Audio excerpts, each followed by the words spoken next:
and get the win in the rubber match against Boston today.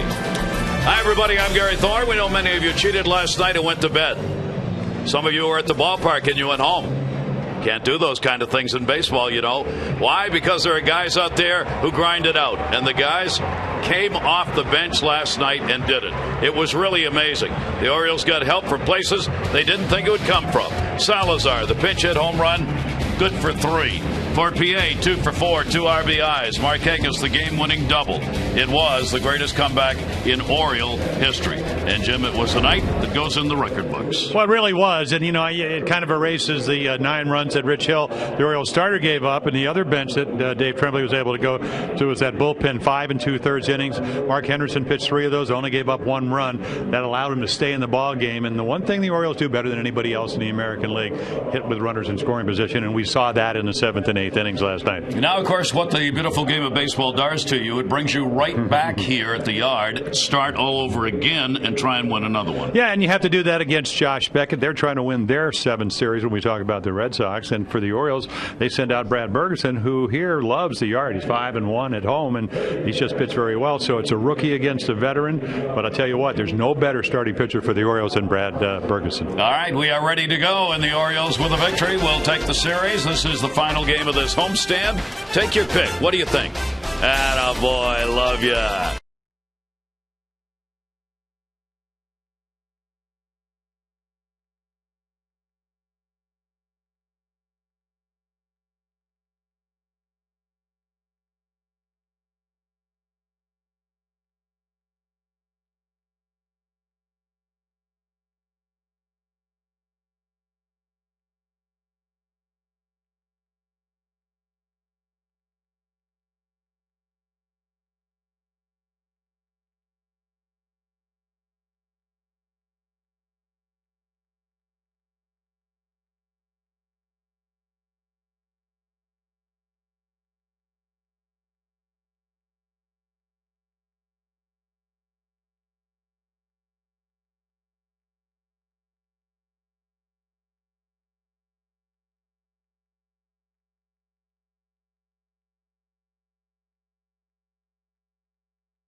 Brought to you by Southwest Airlines. Book your next trip at southwest.com.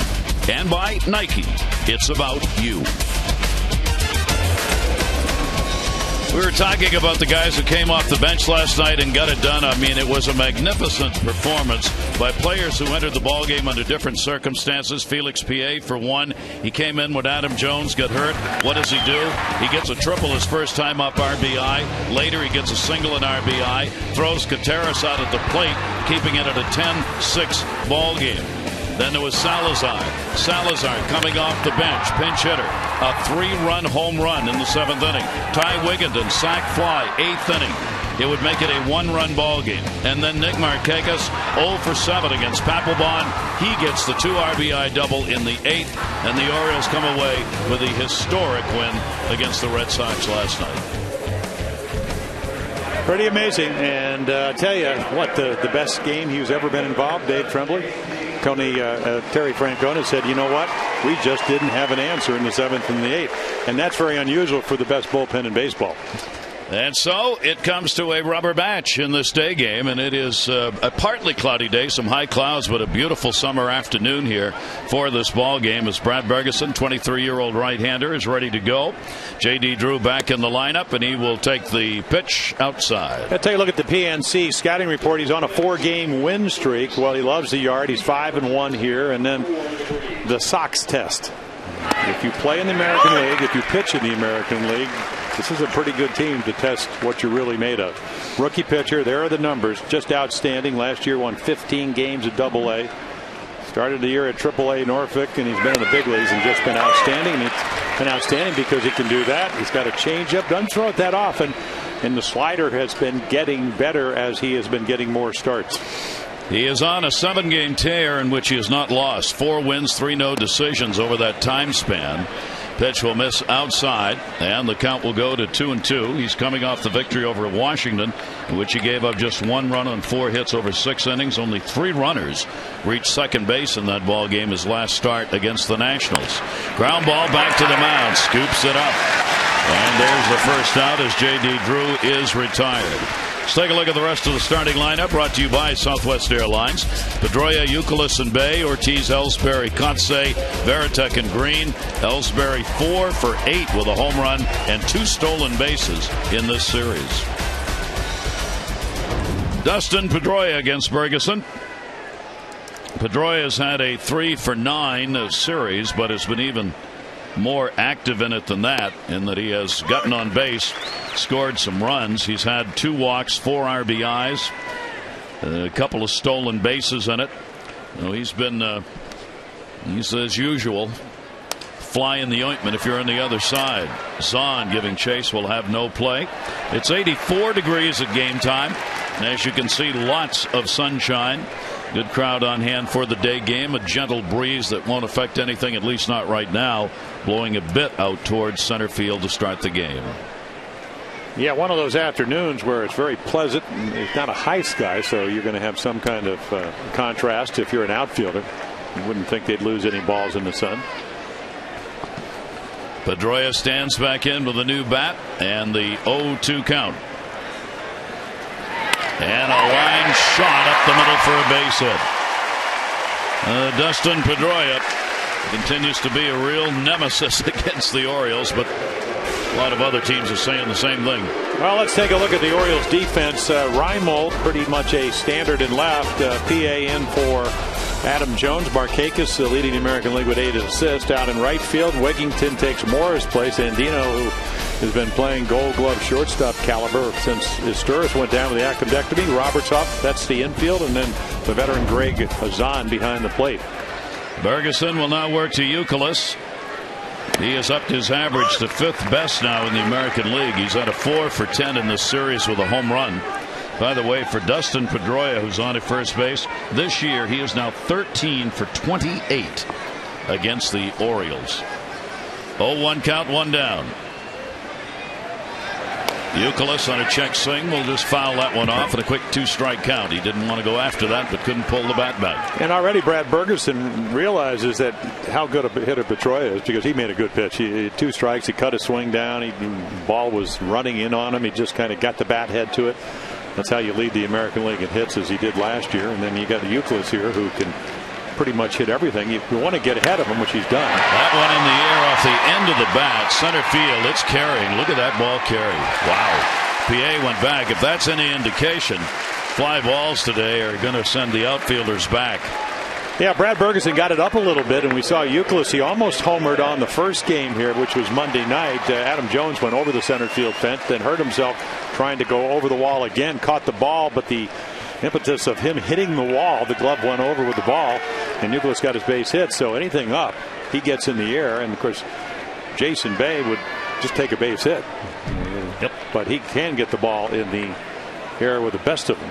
Bay has been held down. The Oriole pitchers have been able to keep Jason Bay off base. He is 0 for 10 in the first 2 games of this series. Bay this year has only had 2 hits in 22 at bats against the Orioles. One of those hits a home run. 2 down, runner at first base. Slider will miss outside. We'll throw in some info on last night's game. I was joking in the open about it, but I know a lot of people went to bed and kind of got up this morning and couldn't believe what they heard as to the outcome of the ball game and missed some of there were so many notes to be added about that game. Dave Trembley saying as he came off the field, I love the fact we handled it so professionally. He said no drawing of six guns or fist in the air, all that kind of stuff. He said we handled it like we'd been there before. Grounded down to third and fouled, and don't think that isn't saying something about a couple of the Red Sox players who at times will come off the field with the six shooters going and the arms going, and Tremblay hates that kind of stuff. Well, but if you think, first of all, they lost 5 in a row this year. They've been handled pretty well, 12 out of 13. They did it against Papelbon. Markakis, it was 0 for 7 with 4 strikeouts. He got the double. He hardly ever gets excited. But there's a great breaking ball right there. But when he came around second and would actually go on the throw home to third, so it was a double, he ended up at third base, you could actually see excitement. And so it was a big moment for this team. Yeah. And one of the reasons is not that they're just beating the White Sox, it's because not the White Sox, the Red Sox, what they stand for, which is they're the benchmark. 1-2 delivery on the way, and he's gone in a good first inning, Ferguson. And Bay doesn't like it, and the continuation of the discussion of balls and strikes just ain't going to end in this series.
For the victory here today, let's take a look at the starting lineup for the O's. Brian Roberts at the top. PA, Markakis, Huff, Scott, Reimold, Wigginton, Zahn, and Andino.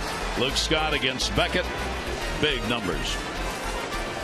And our PNC scouting report loves to pitch here at Camden Yards, but when you're that talented, you probably love to pitch everywhere. Complete package. I mean, fastball, curveball, wind shear changeup. He keeps the ball in the ballpark this year.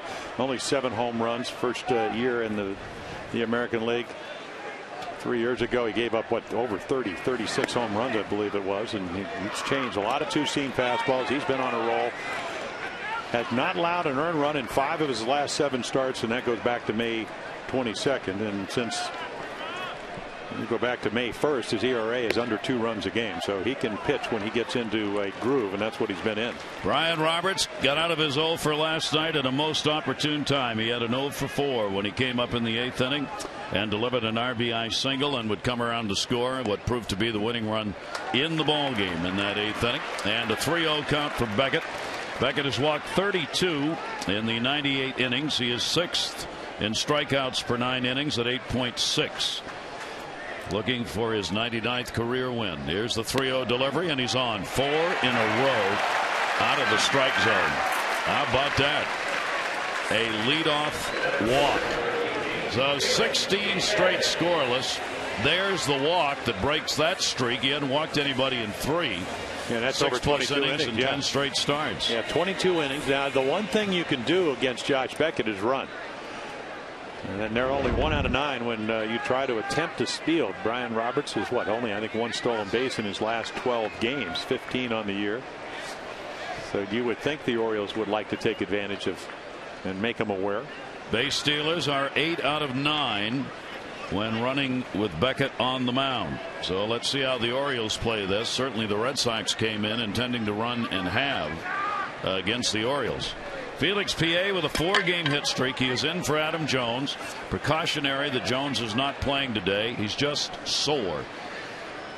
No outstanding injury hitting the wall last night, but Dave Trembley said this morning after this catch that he made when he robbed Youkilis and then trying to rob him again last night and hit the wall, his glove with the ball went over and he came up with a headache. Yeah, he said also the ribs, a little bit of the shoulders. He said he thought initially his thigh was what hurt him the most. Well, good swing right there. But the thing with Josh Beckett is tough. I don't know if he wants to hang around the middle of the plate, because nobody wants to do that regardless of how good your stuff is. But he's got a lot of late movement when he's throwing the ball well, and he's got the curveball and he's got the changeup. Dave Trembley said about Jones that if this were a night game, Jones might even be playing.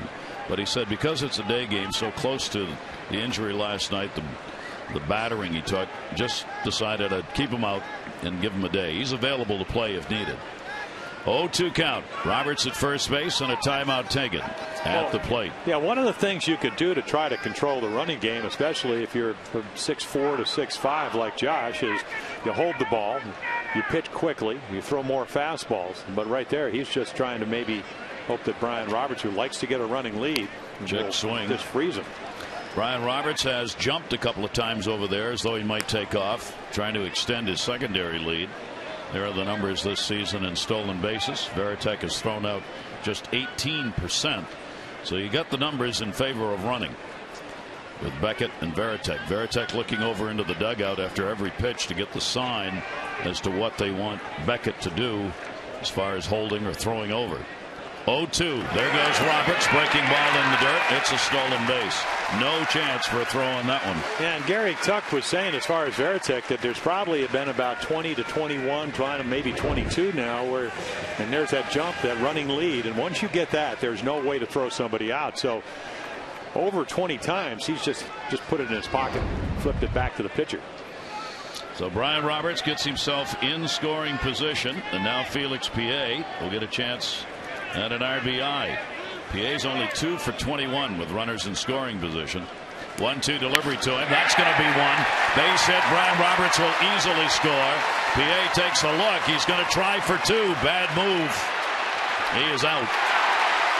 Yeah, you know, the throw beats him real early, but I think he gets around the tag.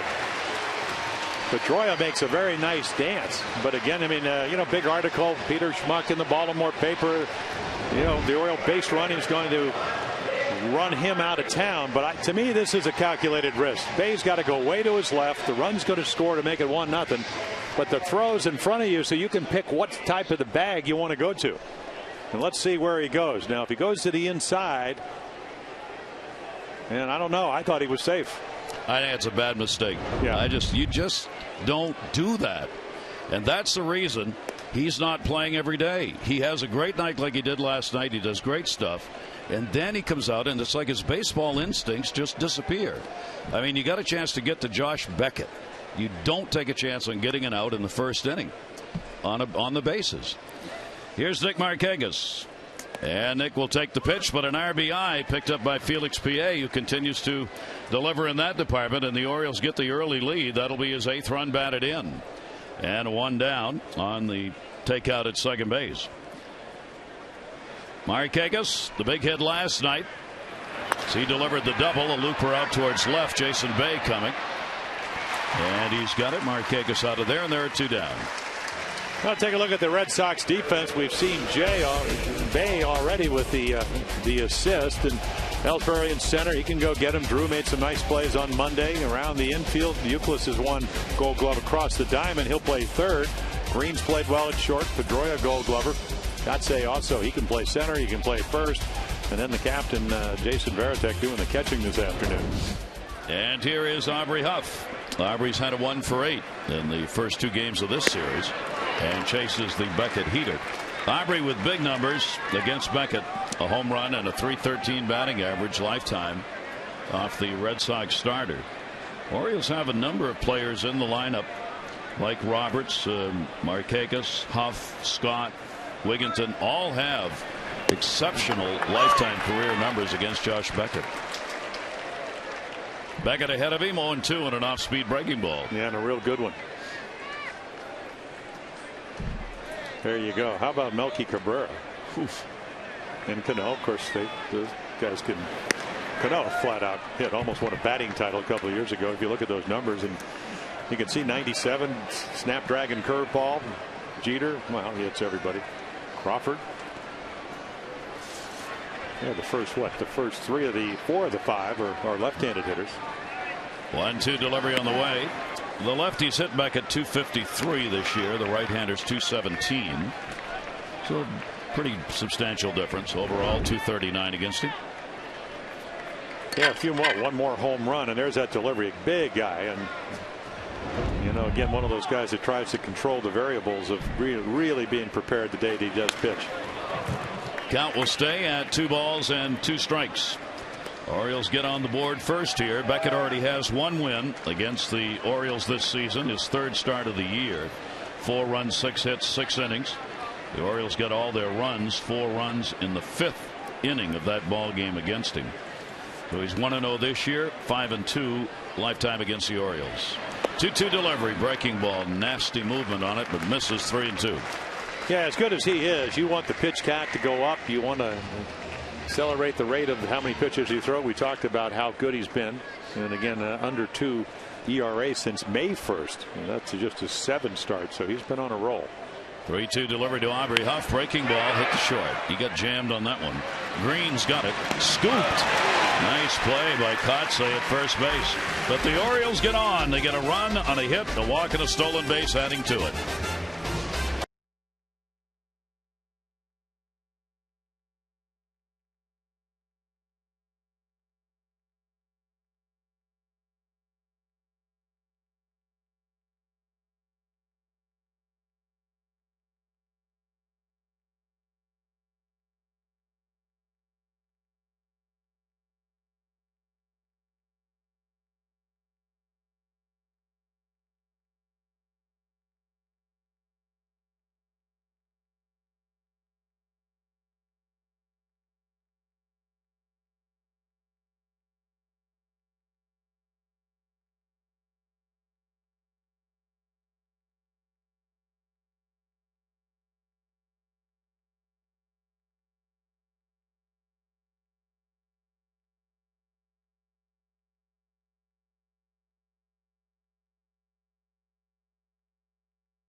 Timonium. Oh, it's Timonium.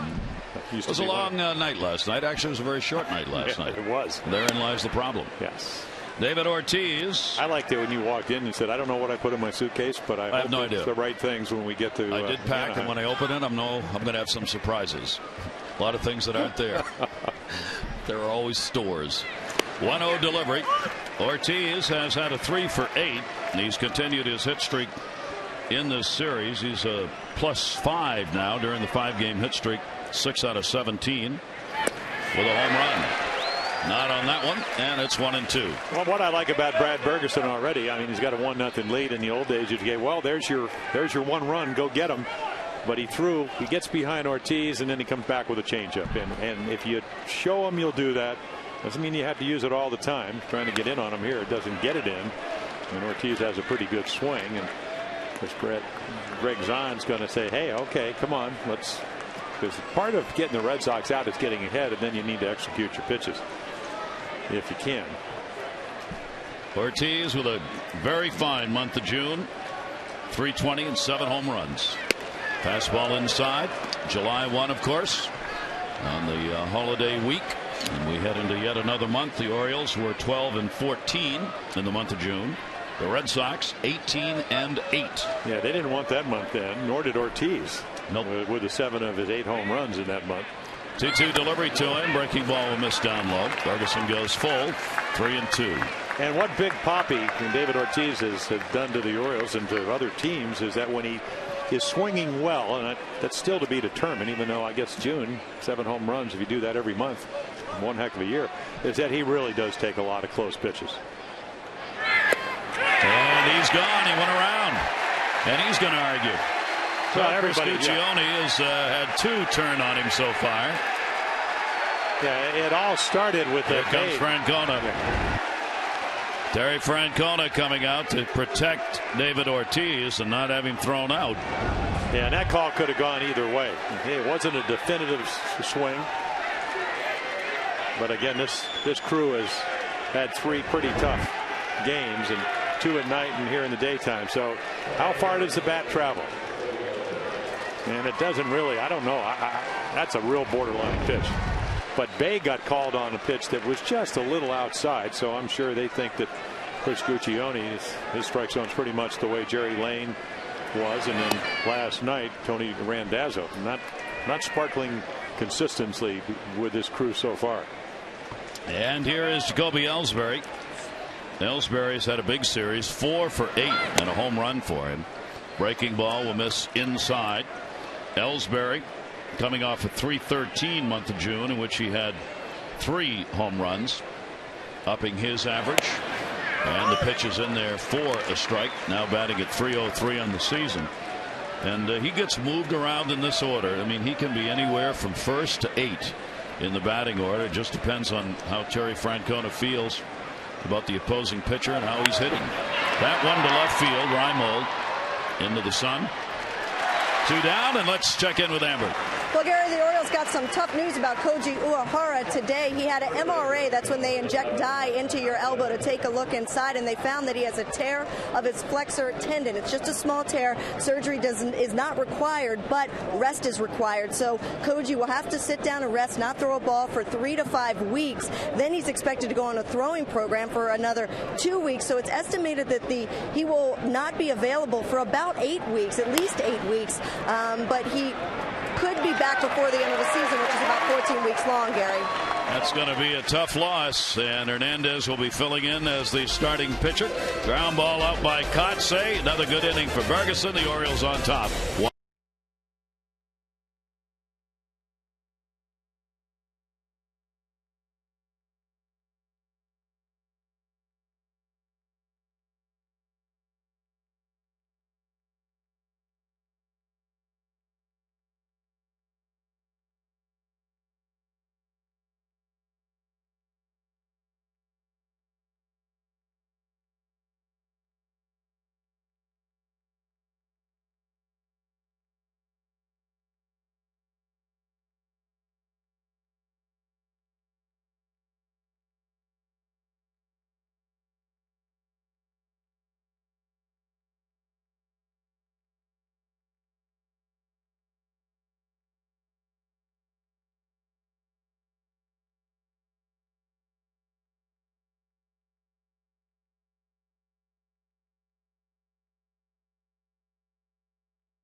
To Wigginton coming up, our Wired Wednesday.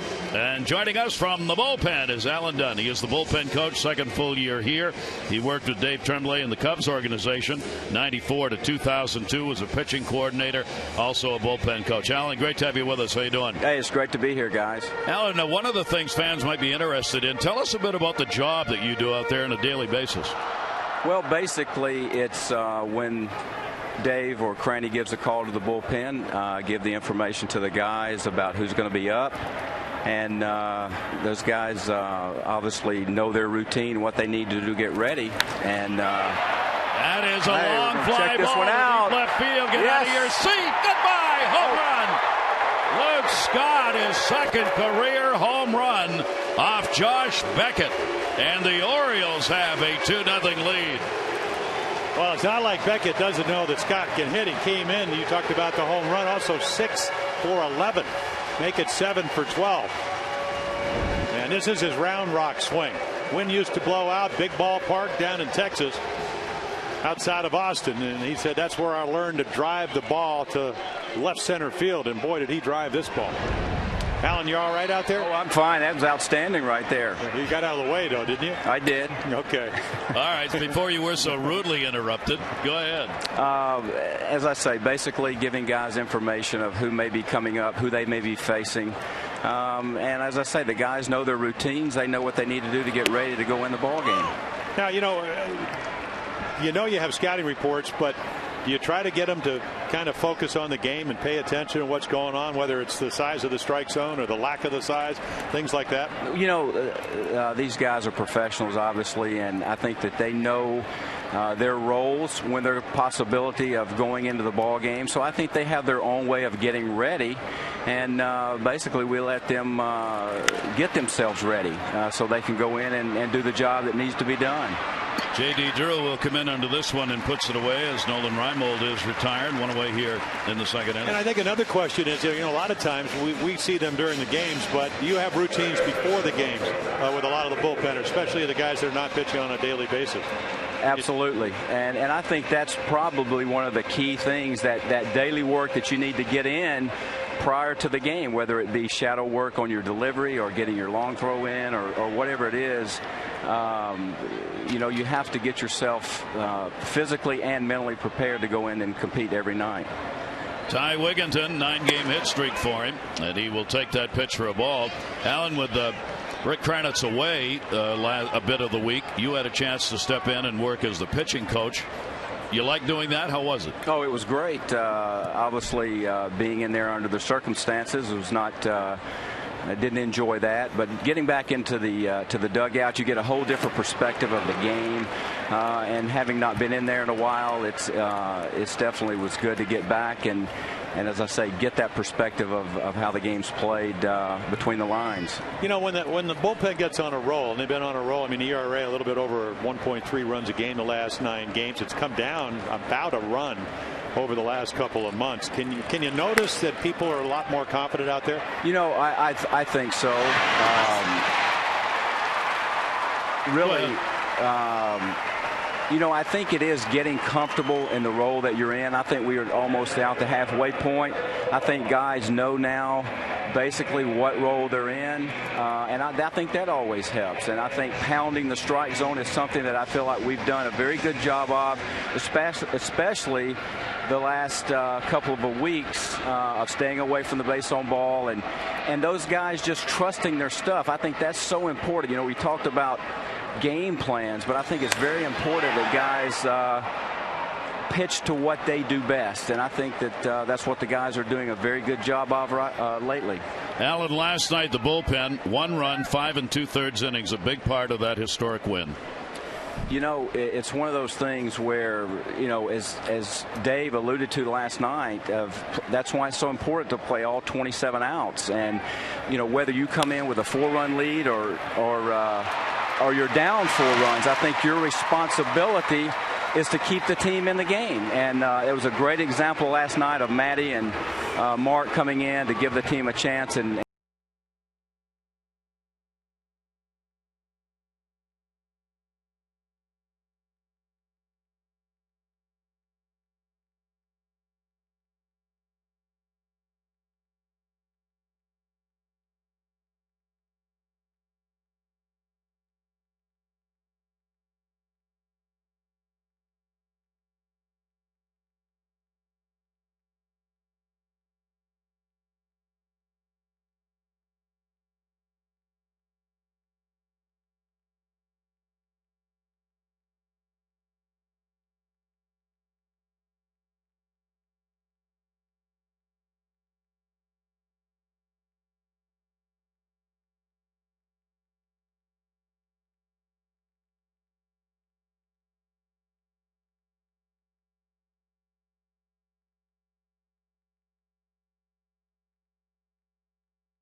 Orioles up 2-0, a victory here, and they will have a series win. The Orioles on the year are 11-10-4. That is their series record. Against the Red Sox, they have won just one. The comeback win last night, 1 out of 5. Another one of the stories affiliated with the game last night in that comeback. Bergesons gets ready to go against Veritek. That comeback last night was the biggest ever in terms of the differential that had to be overcome. The biggest ever by a last place team against a first place team. No last place team ever came from that far behind in Major League history to beat a first place ball club. 1 ball, 1 strike count on Veritek. 238 average. He'll be followed by Green and then Drew at the top of the order. Ferguson, it's a foul ball, 1-2. Yeah, and the Red Sox are trying to win their 7th series in a row, and again it gives you why they were 18-8. You know, they started out the season 2-6 and then went on an 11-game winning streak, and that pretty much turned their season around, and from then on they're just doing what they try to do, try to win series. 1-2 delivery. Bergeson foul tipped, held on to. Third strikeout for him. And let's check in with Amber. Well, Gary, Ty Wigginton getting the start at third base today, and it was no secret he was going to be in the lineup. He has great numbers against Josh Beckett. He's a .308 career hitter with 3 home runs, and he told me he has a high amount of respect for Beckett. He first faced him when Ty was with the Mets and when Josh was with the Marlins, and he said back then he was just young and overpowering, but he said once he went to Boston he really noticed something different. He added a changeup, and also his location was a lot better, and you can see the numbers that Ty has facing Josh Beckett when he was with the Marlins versus when he was with Boston. But despite Ty's great success against Beckett, he says he just has a tremendous amount of respect. He thinks he's one of the best in the game. Gary. And for Wigginton, it'll be his 20th start at third base this season. So Ty's gotten work there. He's played over at first base, and more importantly right now it's at bat. Here is Nick Green. Green, who's 0 for his last 14, is 0 for 15. Nice play made by Nolan Reimold as he hangs on a sliding catch in left. And Jerry Lane, he comes around the second base umpire, and it was almost like, and we couldn't see from my angle, it looked like he got the ball, and I don't know if it comes out of his glove or not, but Lane right there to make the call. But it takes a while. See, it's up on the wrist, and somehow it is on the body. But take a look right here. This is, you're going to see, watch this. He's diving, so again a lot of times it's hard to center the ball. It gets up on the heel of the glove, and we lose it right there. But Jerry Lane is running around, and apparently that was a base hit. Ground. Yeah, that hit the ground. Did it? Yep, that was a base hit, but he protected it with the leg. Well, maybe it's a good thing that Jerry Lane was out of position. This umpiring crew is going to be so happy to get the series over with. They have to go back and watch all this. Watch this. He picks it up off the ground right there. Look. He has to get down and pick it up. Orioles get a break on that one. 2-0 delivery, and that's going to be a base hit. J.D. Drew delivers a single. Markakis up will get it back in. Boy, this series has really been an oddball event. All kinds of everything in it. Well, I mean, that is why when you go to the postseason, a lot of umpires like to umpire in them, and a lot of them don't, because the spotlight is on you. And with the way television is, with all the angles and the expo, I mean, that's what they slow it down to 7,000 frames. You better get it, and it's hard to get it right all the time. You can't. But you better be pretty consistent, and that's what everybody expects. Here is Dustin Pedroia, and a strike on the outside corner. Pedroia delivered a single his first time up. Each team now with 2 hits in the ball game. Pedroia now at that 291 mark. Looks like he's going to be headed to the All-Star game yet one more time. What's he, about 6,000 votes behind Kinsler of the Rangers? He'll probably get, he'll get selected, I would think. Yeah, the MVP from last year, American League hit leader. Terry Francona refused to name names today. He was asked about who would you like to see. I mean, Terry's a manager. Who would you like to see from your team? He said, well, I want everybody, of course. That one, Reimold, back, not going to get it. Coming around, Drew at third base being waved home. Reimold, here's a relay throw. It'll not be made. And the out is recorded at third as Pedroia just walked right into it. The run will count as it scored before the out was made. And Dino couldn't get his grip to make a throw to the plate, so he just looked at it and realized, wait a minute, I got an out at third, and did. 2-1.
Refreshing beer. We've talked about strange series. Watch this. Watch where the ball is. It's in his bare hand. Pedroia had the ball in his bare hand when he tagged PA. He did not have it in the glove. He never tagged him with the ball. Unbelievable. Dave Trembley joining us Wired Wednesday. Hey, Skip. I'm glad I didn't have breakfast this morning because I'd be sick, right? I mean, I saw it from in here, and it's not even worth going out there. That's how this whole darn thing has been. I mean, Richie Garcia, their umpire supervisor, has been here. I wonder, I'd like to have about 10 minutes of his time. Well, you know, let's watch the game. That's made me sick. I'm telling you, the strike zone, ball strike. Who the hell is accountable for what's going on around here? Well, that's what supervisors are for, I think. Grounded up the middle. It's going to be a tough play, and there'll be none. That'll be a base hit. Atta, baby. Andino. How about, Skip, start right there. How about Andino's play at short for your team? Well, I think there's a lot of ways to, summarize it. I think it's just about opportunity for a young man who never had an opportunity to show what he can do. And you could see him growing into the role. I mean, he feels real comfortable. We're just real proud of him. I mean, I don't know where the heck we'd be if he wouldn't have been able to step in and do what he's done on a day in and day out basis. It's been tremendous. How about the quality of his defense? It's just, to me, I played with Aparicio, I played with Ripken, I played with Belanger. All these guys winning Gold Gloves, and I'll tell you what, he's played that type of caliber defense for the Orioles, at least from my perspective. He really has. He's looked a lot more comfortable as he's played, and I'm going to give Juan Samuel, he brought him out here early a couple times when he first started playing, and we tried to get a little flash off him. He's still going to be a flashy guy, but he's quickness. He's got some quickness. He's got quick feet, quick release, and I tell you need it in the middle of the diamond. Brian Roberts running at first base. Nobody out. 3 hits off Beckett so far. The Orioles leading at 2-1. Roberts will take it for a strike. Dave, we have to ask you about. I changed my signs from the last time, so we can't. I'm going a little slower here. Okay, understand. There you go. Okay. Okay, got it. Yep. Okay. Last night, did you get any sleep?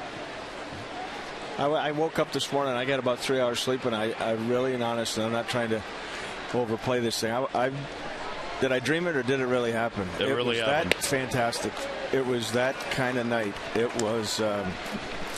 Gosh darn it, Jim Palmer been here, an Oriole. I've never seen anything like it. I've never seen anything like it. Yeah, we were talking after the game. We were wondering how the Orioles were going to beat the Red Sox. I don't know if you want to continually spot them a 9-run lead.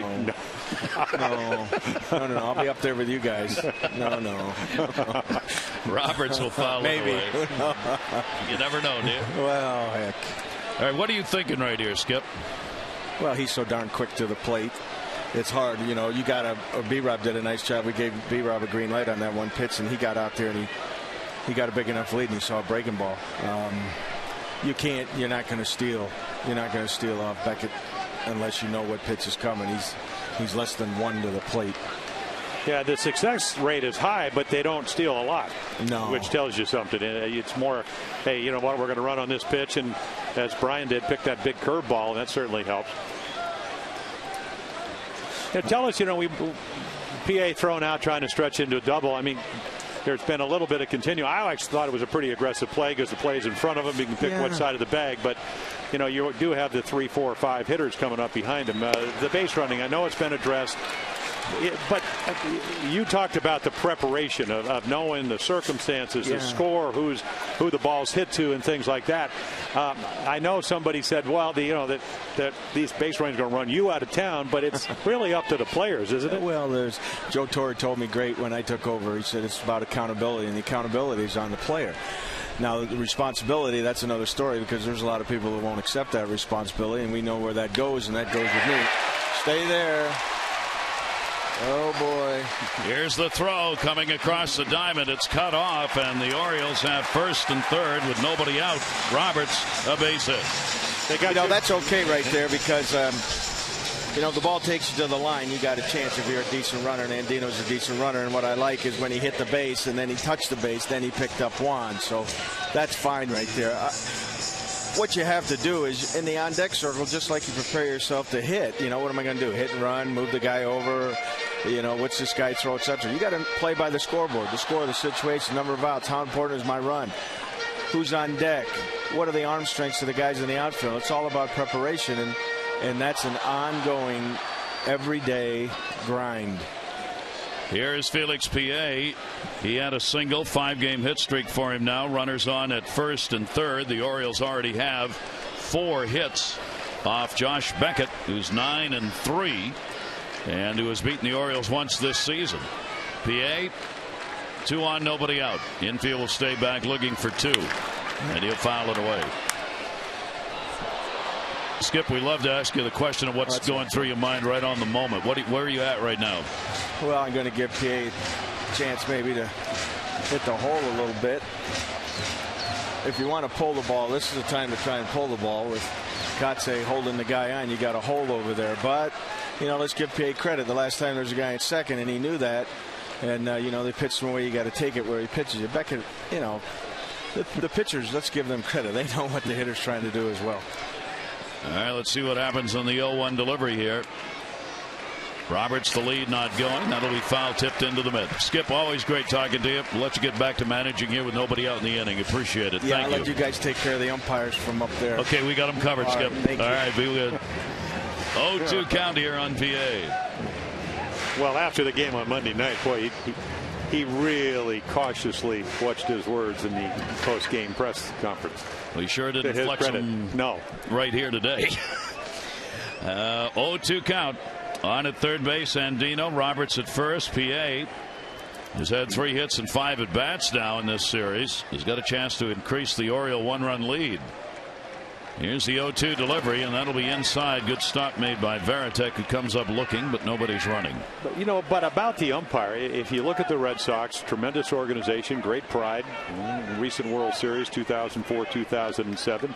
You talk to Dave, if you talk to Terry Francona, he said, "Hey, we're very proud of the things we've accomplished, but we also know that was yesterday, and we have to keep winning."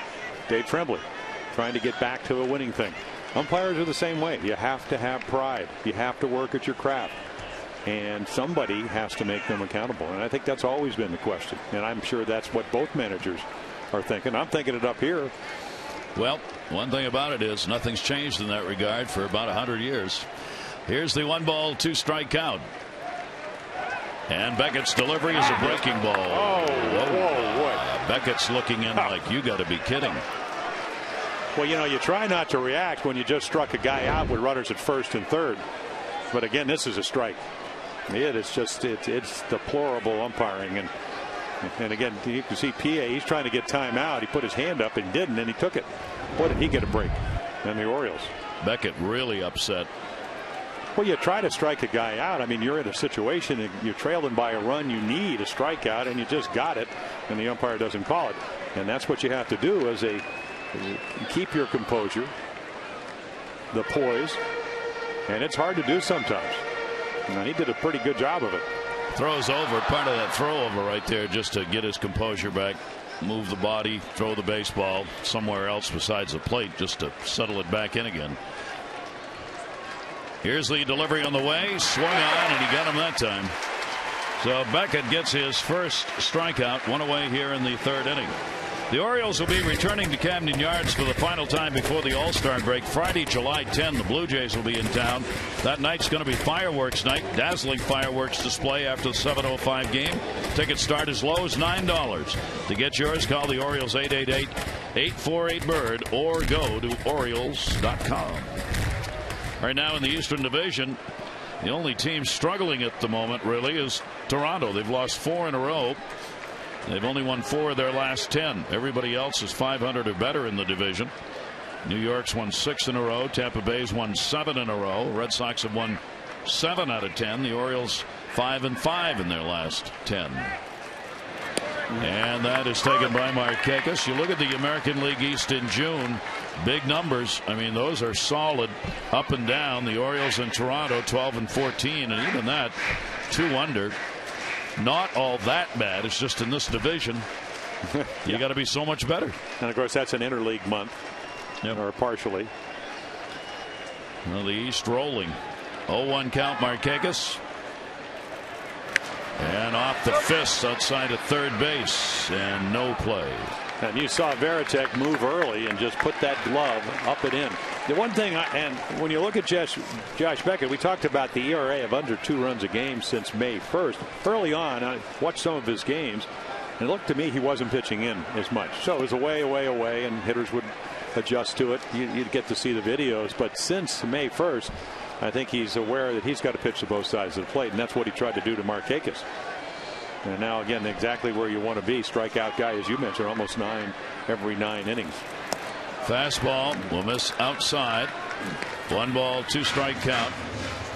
Beckett, third most pitches thrown per start, so he goes a distance. 107 pitches per game. He's a ground ball pitcher, 9th most predominant ground ball pitcher in the American League, a ratio of 1.59. ground balls to fly balls. And that's that sinker, that 2-seam fastball that runs away from lefties and into righties. 1-2 delivery, and again came back inside. Markakis fights it away. Nick's another one of those who's got a solid average against Beckett at 296. He has 1 home run, lifetime off the Red Sox 29-year-old right-hander. Orioles trying to continue what they started last night with that enormous comeback here against Beckett, who's trying to become a 10-game winner today. 1-2. Markakis on the off speed. How did he get a piece of that? It'll stay at a ball and 2 strikes. Yeah, well, he's hoping that he gets a pitch, and I'm not sure he's going to get it because Beckett's been so good. Something out over the plate like he hit for the double off of Papelbon.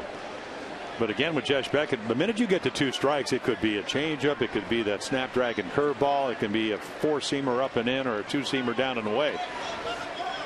And you don't have an ERA of under 2 runs a game for over a month if you're not commanding your pitches. 1-2 delivery again. Markakis takes it away. Another note on last night's game. From the other side, it was only the 2nd time in Red Sox history that they had lost a game in which they led by 9 or more in the 7th inning or later. It happened against the Blue Jays in '89, the only other time that's happened to any Red Sox team ever. With the Orioles comeback win last night. 2 ball, 2 strike count. Here's the delivery on the way, fouled off again. The other note I saw was that Dave Trembley made a move last night he's never made before. When Oscar Salazar came to the plate for Melvin Mora in the 7th inning and hit that 3-run homer, it was the first time Trembley has lifted Melvin Mora for a pinch hitter when there's been a runner in scoring position.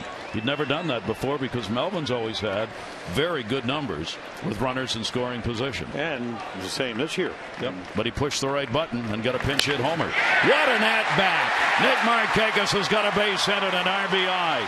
And Dino will score. Being waved around is Brian Roberts. It's a double. It's 2 RBIs and a 4-1 Orioles lead. I'll tell you, Nick Markakis does exactly what teams that are hitting well do. They pick up the guy in front of them. PA strikes out, tries to throw a curveball down and in, speeds up the bat. And then Drew's going to have to try to get it. And Brian Roberts runs too well. There's your third run. Brian Roberts streaking around third base. Juan Samuel, you can see him waving his arms. And just like last night, he scores a run. Last night, of course, he scored that winning run on the double by Markakis. So Nick with back-to-back doubles. Papelbon last night, Beckett this afternoon. The Orioles now have 4 runs on 5 hits off Beckett. Aubrey Huff takes the slider on a strike in the inside corner for Nick Markakis. Parted in with RBIs 51 and 52 on the season. Nick came in 8th in the league in hits.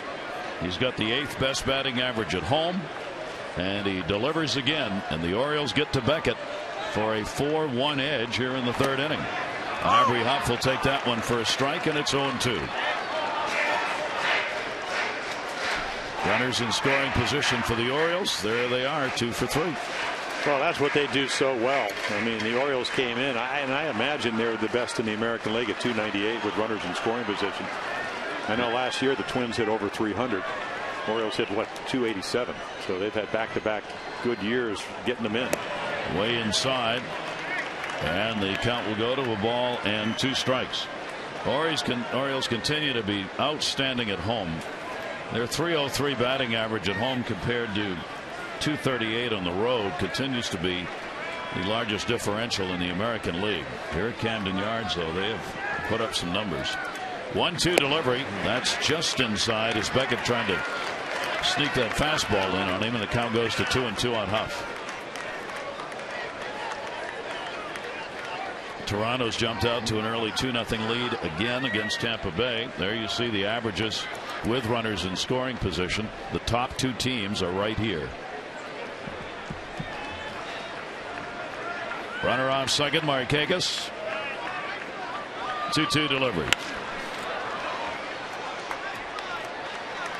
Kind of an odd game. It's not like, I mean, Beckett made a couple of bad pitches, but it looks like he's got pretty good stuff. Guys are slashing, and he's gotten ahead of a lot of guys. But even when he got ahead of Markakis, that curveball, instead of being down and away, was down and in, and guys have taken advantage of it.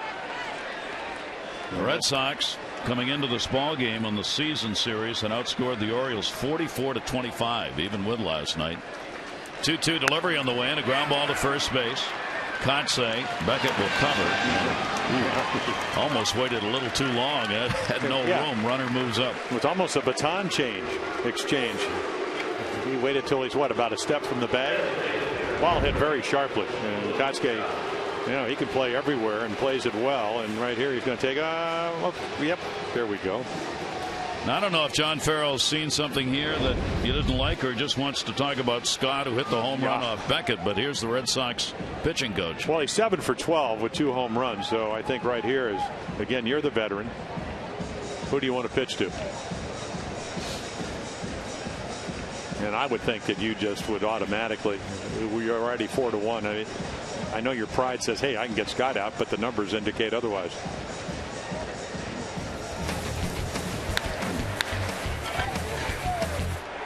He powered that one off Beckett. Well, last night he had 2 doubles. He missed 2 home runs by less than a foot collectively. That's how hot he can get. And they were down the right field line. One on a breaking ball, one on a fastball. Veritek set up way outside. Boy, if you're going to intentionally walk him, I never understand why you don't just do it. There are the DHs, RBIs, Jim Thome, Adam Lind, and there's Scott third. Ortiz, even with the bad average, still right there with 31, and Hideki Matsui, the Yankees.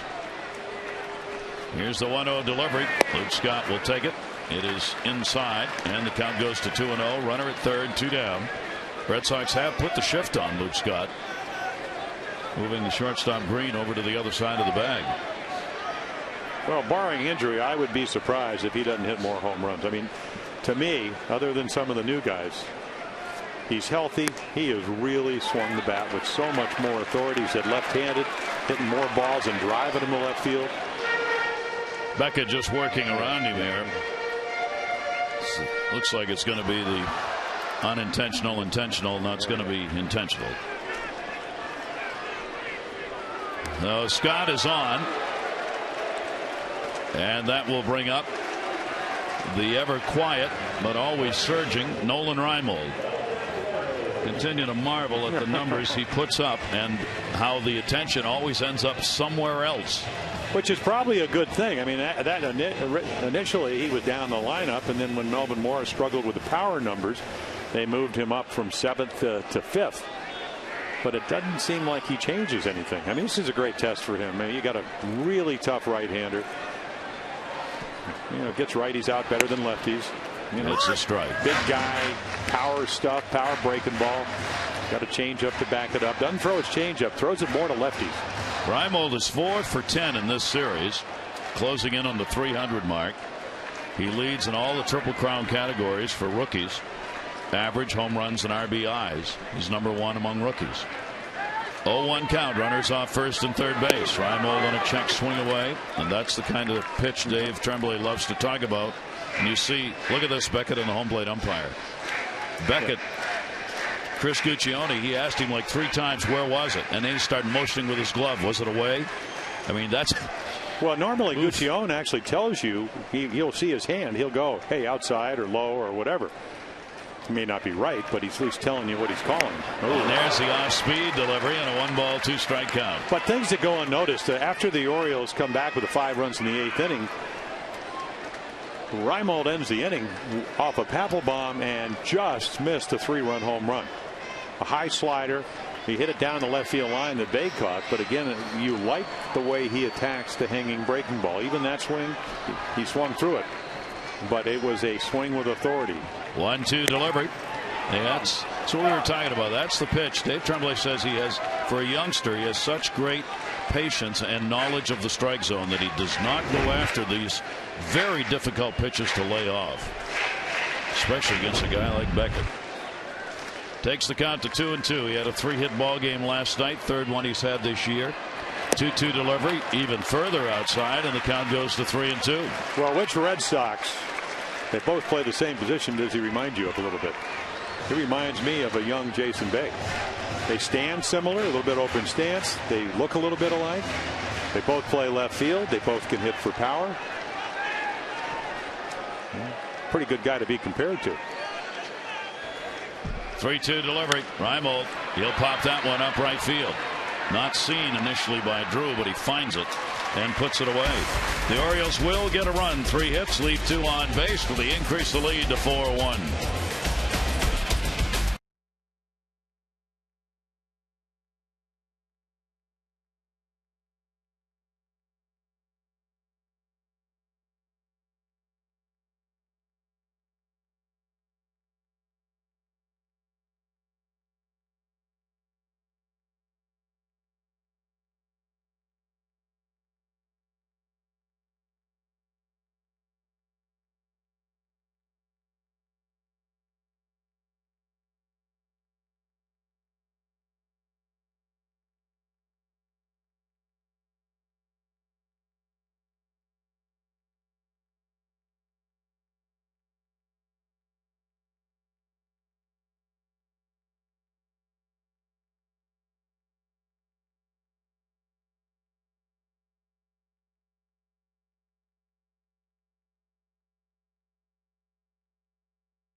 Like is he hadn't walked anybody yet.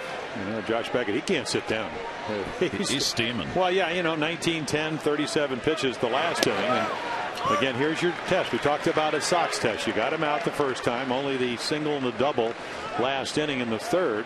Now all of a sudden, second time through the order, they'll make some adjustments. Kevin Youkilis leading it off here. Will foul it away, and a 2-strike count on him. He flied to center his first time up. And when you talk to Brad Bergeson, you're not talking to a normal 23-year-old kid. He's just exudes confidence. I mean, I get the feeling he knows that he has to work and work and work and work to be successful, which is the way this game is played. 0-2 delivery on the way. Youkilis will reach and chop it foul. But he seems to be able to make adjustments. See, we used to always talk of when Mike Messina was wearing an Oriole uniform that he could make adjustments in game and in between games about as well as anybody. And Brad's had to tighten up to stay on top of the sinker, get a little bit more on top of the slider. 0-2 delivery. Youkilis a ground ball to short, and Dino. And the out. Space is limited to join Markakis and Jones Sunday, July 12th. Whole new address, 2110 Utah, presented by First Fidelity Mortgage. Only cost you $21, a reserved Utah Street bleacher seat, and an exclusive I Live at 2110 Utah Street t-shirt. 888-848-BIRD or visit Orioles.com. It's right there. That's the address. Right between center and right. And that one swung and a miss. Bay was looking for something, and that wasn't it. What do they put on your like an odometer for your foot, like a pedometer or something like that? No, when you're walking? Yeah, you're walking. Yeah. Well, because if we put one on Brad Bergeson in the course of the game, I mean, because when you make an out, he's taking a seat here. He's going to come off right here, and then he'll circle behind the mound when they on the slider that Youkilis bounced to shortstop. I mean, that's why he reminds me a little of Mark Fidrich. If he talked to the ball and piled up the dirt in front of the mound, and they both pitch a little bit alike. He's not that ordinary, not that much. 0-2 delivery, and got him. Bay just got frozen. 4 strikeouts for Bergeson. Well, he made a great pitch, and you know, pitchers' pitches are what do you do 0-2? You don't have to throw a ball, just throw it for the edge of the plate. And I'm sure there are some Red Sox that think that Zahn has framed him, but he really just adjusted the glove, early target, and just moved it over. Boy, Bay's been struck out twice, called third strikes in this game. He's 0 for 12 now in this series. Here is Ortiz.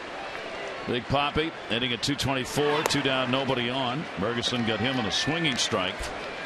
And Brad at home has gone 5-1. He's got a 3.10 ERA here at Camden Yards. He's 0-1 on the road. ERA of 4.8. And that one caught Zahn on the backswing. Ortiz asking him if he's all right. He hit him right in the mask.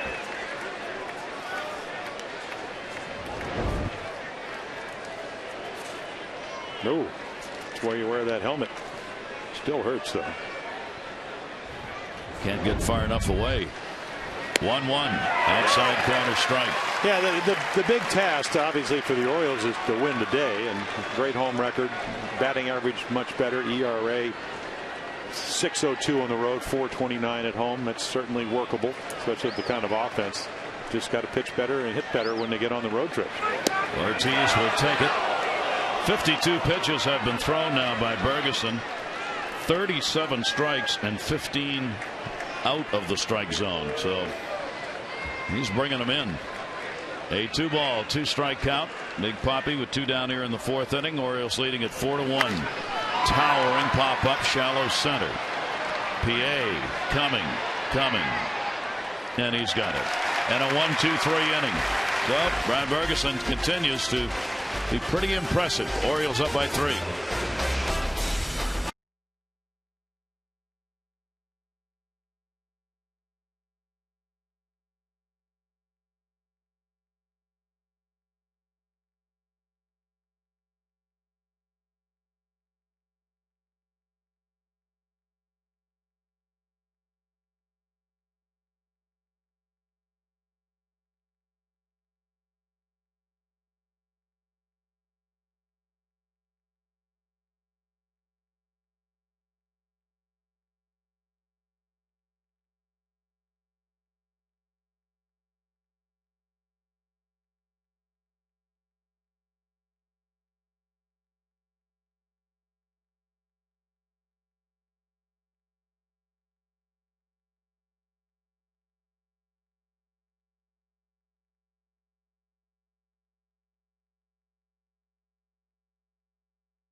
Utah Street. It's open 2 hours before and 1 hour after each Orioles home game. There's plenty of big screen HD TVs to catch all the action on Masson. Plus, each game, the O's All Access pregame show is broadcast live from the bar with Tom Davis and Dave Johnson from 1 hour before the game right up to game time. So don't miss the bar's pregame specials and postgame fun. Gary? How come we don't get to do that? Yeah, right. Tom Davis was saying, I'm going out there. Amber's going to be there today with all the guys. Are those the two happiest guys? Dave Johnson and Tom Davis? When Amber goes out, they are. Well, and even other times. Oh, okay. Ty Wigginton. Oh, mamma mia. Goodbye. Home run. The Orioles lead it 5-1.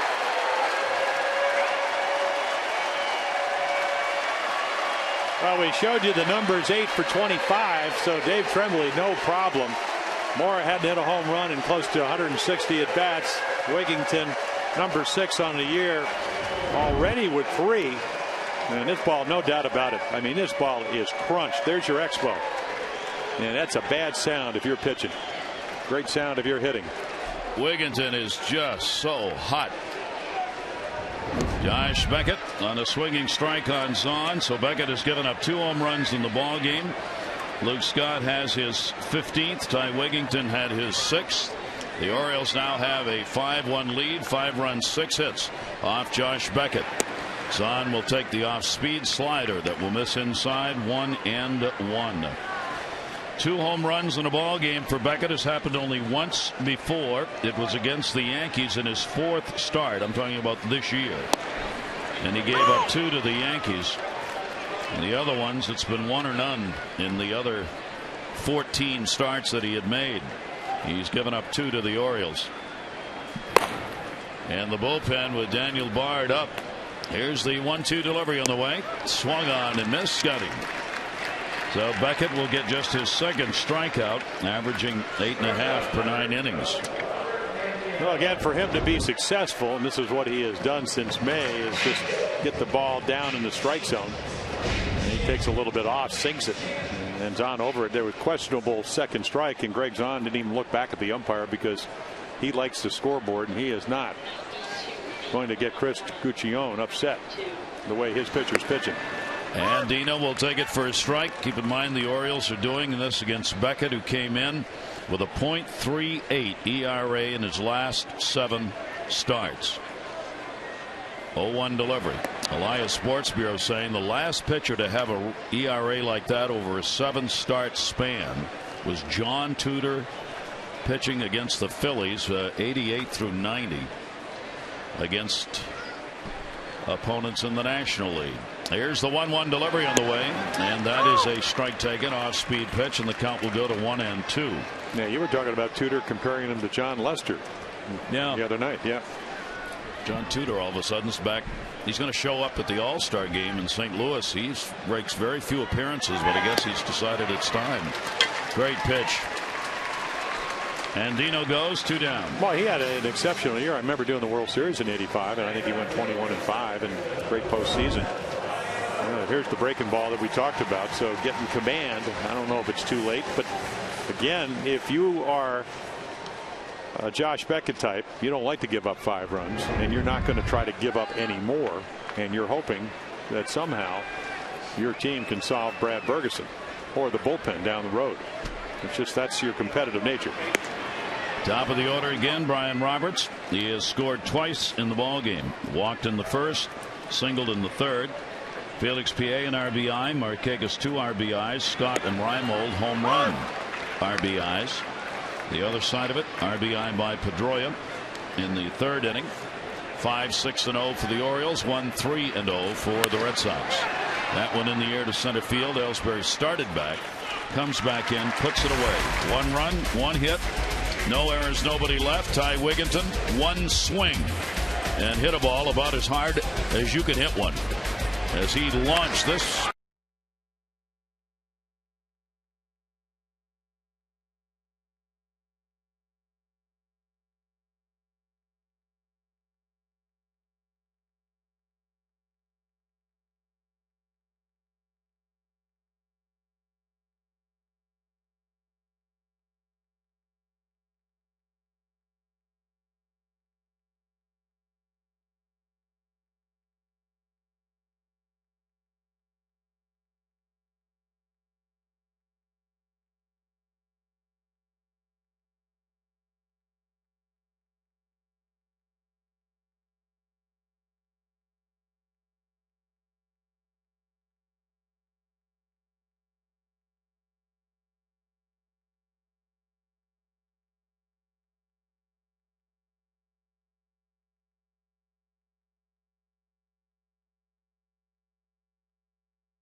Beautiful afternoon for a little grill work there.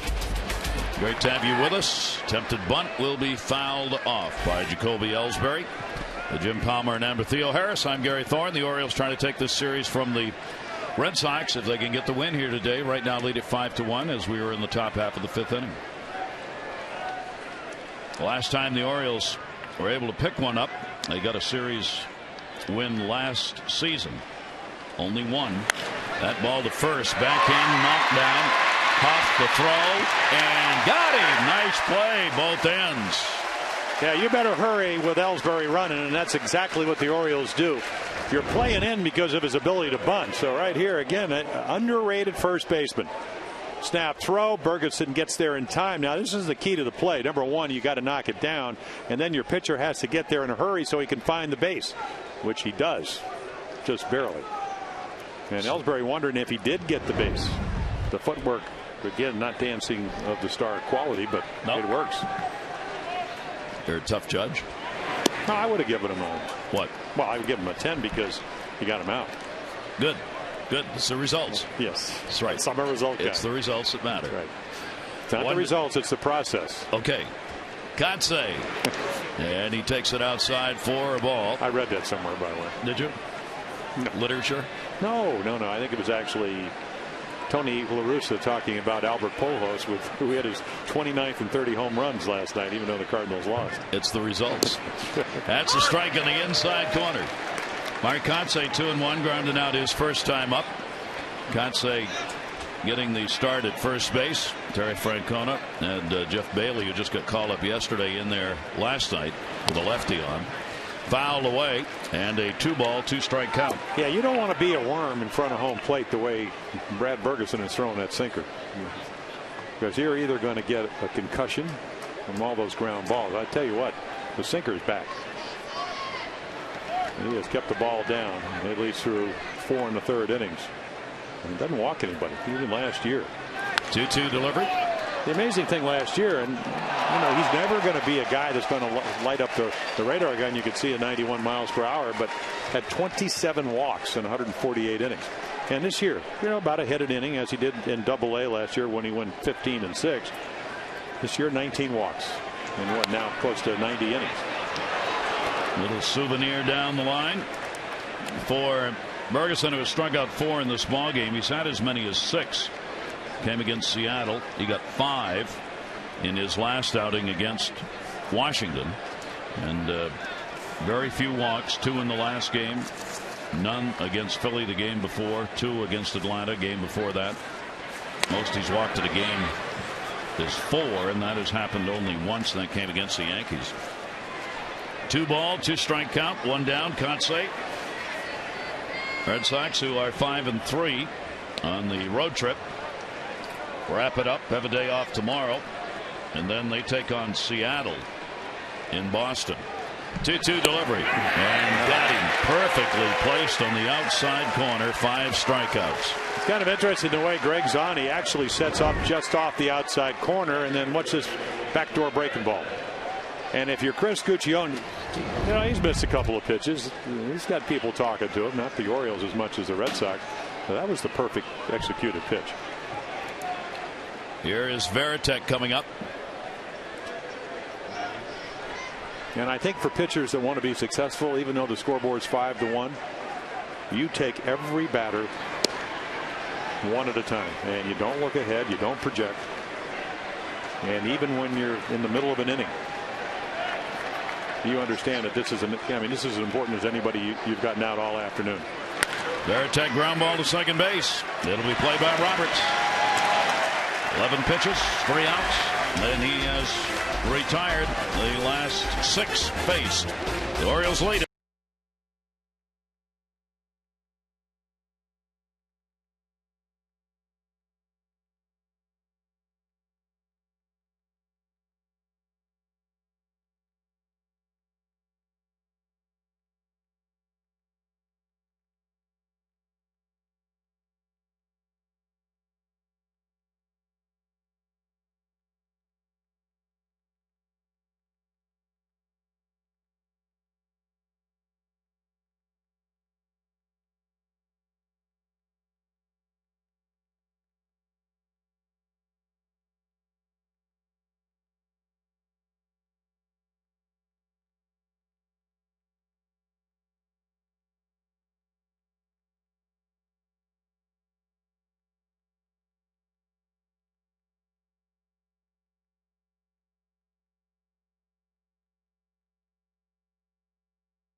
sudden, who would think it'd be ahead of Josh Beckett? Game's certainly not over the way he's been pitching. Well, the Orioles are doing those things that nobody would have thought last night. Papelbon 20 for 20 against the Orioles in save chances. Blows the first save ever against them. Beckett comes out here. He'd beaten him already once this season. He's got the great record. But as we mentioned, the Oriole individuals in the lineup have pretty good numbers, and today they're showing those numbers are for real. And they are. And it can, how do you set the tone if you're a starting pitcher? Brad Ferguson, he comes out, he's averaged about 11 pitches an inning. The Orioles get the early lead because of Felix PA. Now he's only playing last night with a couple of RBIs of the night because of the injury of Adam Jones. He's worked real hard to try to cut his swing down. Terry Crowley about a month ago, 6 weeks ago, said, well, if he gets another 75 at bats, we'll probably iron it out. Well, he never got those bats because Reimold came up. So here is a guy that everybody says, hey, great hitter in the minor leagues. He's had a chance to work with one of the better hitting instructors in baseball. Shorten the swing down. I'm sure he's a little bit frustrated not playing. He gets a chance, and all of a sudden he's playing a good center field, and he's getting some big hits. 1-1 delivery. But he made a mistake, one of those base running mistakes. It cost him times, and now he ends up in a collision, and he's down. Oh, mama. So Felix PA is down at first base on the collision. And a pretty good one. That was a very close play at first base. Take a look. And again, Beckett's going to get over there. They get over at the same time. He kicks it, and then he goes down. And again, I don't know if he hit his head. That certainly looks like he gets his leg caught up right here, goes down, and probably hit his head. And boy, you never like to see that. Beckett all right, PA on the ground, and again, this is a type of intensity you like to see, but you certainly don't like to see the collisions trying to get a base hit. This is not a good time to be playing center field for the Orioles, as Adam Jones is out after the collision with a wall in the ball game last night. He's available to play. They just didn't want to start him, and now Felix PA taking his place in center field goes down hard, and much like Adam Jones last night, he'll go back to the bench. It's going to be a matter of just taking a little time here and to see whether or not he can shake off the cobwebs and is going to be all right to stay in. Wow. Yeah, and and Adam Jones said it, and you were talking about it earlier about Dave Trembley saying, well, if it's a night game, he probably would have played. Adam Jones said he called Dave Trembley this morning. He said, I want to play, but let's defer to Richie Bancels, our trainer. Richie said, you know what? You got another game, back 4 games out in Anaheim, and then you go up to Seattle, so take your time. But it looks like Felix PA's at least all right for the moment. They'll take him back and have a little closer look. He is out on the play 3-1. So 1 down here as PA was retired. And here's Nick Markakis, big 2 RBI double that came in the 3rd inning. Nick is 1 for 2 in the ball game, and has moved his average back up over that 300 mark, now at 301. Nick has kind of quietly crept into the top 10 in hits in the American League as he starts the day in the 8th spot. Yeah, and that was quite a battle. First and third, he struck out PA, and then got 2 quick strike on Nick. That one will be playable. Bay has it. Markakis retired, and 2 down here in the 5th inning. Yeah, the one thing about the Orioles, and again, they're 10th in runs, they're 4th in average, actually better average than the Red Sox, is that it seems to me this year, and I don't know if it has to do with just the fact that some of the guys have been here with Terry Crowley, is that to get them out, it's more difficult. Doesn't mean they don't make outs. It's just they have tougher at bats. And that's what you try to do, wear down the starting pitchers. And the reason they're out there, especially against a team like the Red Sox, is because they're real good. So the more and the quicker you can get these guys out, even if you have a good bullpen by the Red Sox, that's the success formula. Aubrey Huff 0 for 2 in the ball game, 1 for 10 in the series. He'll turn that one foul to those folks who don't get many souvenirs. And they didn't get that one. Bounced out of the top deck, out of the second deck, came down into the first one. And a 1-ball-1-strike count. 5-6-0 for the Orioles, 1-3-0 for the Red Sox as the O's continued the offense that they were able to pick up starting last night in that 7th and 8th inning. After game 1, they had been shut down on just 6 singles and were shut down through 6 innings in the ball game last night. And then all of a sudden the steamroller got going, and they've continued it here today against Josh Beckett. 1-ball-2-strike count on Huff. And and that's going to be headed over to the seats as well. There'll be no play on that. Orioles will be heading out, as we said, to take on the Angels. Another tough ball club. Jeremy Guthrie's going to go tomorrow night against John Lackey. David Hernandez and Matt Palmer. Hernandez is going to stay in that rotation with Koji Uehara out probably for 2 months. Jason Birkin and Sean O'Sullivan on Saturday, and Rich Hill and Joe Saunders scheduled to go on Sunday. It is a 4-game series against the Angels. Yeah, Saunders not pitching very well. I think he gave up something like 8 runs. I'll give you the exact number against the Rangers last night after the Angels won the night before. Yeah, Saunders 3 2/3, 6 hits and 8 runs. And a swing, and it hit him. He's out of there, though. He went after it. It's a strikeout. Aubrey Huff, call made immediately at home plate. Strikeout number 4 as Beckett will get the K, and it is a 1-2-3 inning.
Book your next trip at southwest.com. And by Northrop Grumman. Northrop Grumman, the information systems powerhouse. Brad Ferguson back to work here, and it'll be fouled away by Nick Green, the number 9 hitter. Flied out his first time up. No walks, 5 strikeouts for Ferguson. Beckett, 2 walks, 1 intentional, 4 strikeouts. Orioles have the 5-1 lead, out hitting the Red Sox 6-3. And that one is swung on and missed, 0-2. And a pretty important batter, your number 9 hitter, with Drew already with a base hit, Pedroia right behind him with a couple of hits. So it doesn't matter what the scoreboard is. The Red Sox are going to try to do what the Orioles did on Monday night, which is they trailed 5-1 and climbed back into the game. Jammed him, popped up, shallow left. And Dino, look out. And Dino makes the catch as Reimold was right there with him. And Green is retired, 1 away. The Orioles are hosting a series of baseball camps. It's designed for girls and boys, 7 to 16. The Orioles Baseball Summer Camp's a 4-day instructional program. Player appearances by a current and former Oriole. There'll be professional instructors, autographed photo opportunities, a daily lunch, giveaways, and complimentary O's tickets. Orioles.com, click on Fan Forum. You can find out all about them. And the pitch is a strike taken as Drew has delivered a single, 1 for 2 in the ballgame. J.D. Drew loves this ballpark. He's hitting .365 here. He's had 3 home runs, 9 RBIs, 10 runs scored in this yard. Felix PA is going to settle into this one. He's retired. 2 down here in the 6th inning. Well, how about his quote the other night when he was double short of hitting for the cycle? He said, somebody said, well, did you try to hit a double? He said, well, I don't really know how to hit a double. I mean, I know I've hit doubles. He said, but I figured if I didn't hit a double, I'd run straight to second. Good idea.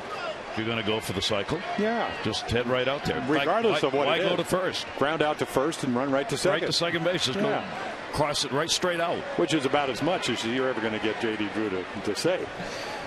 Here's Dustin Pedroia, takes it inside for a ball.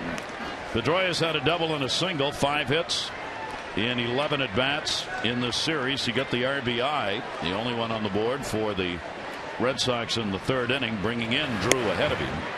And that's going to be outside, and the count goes to 2-0.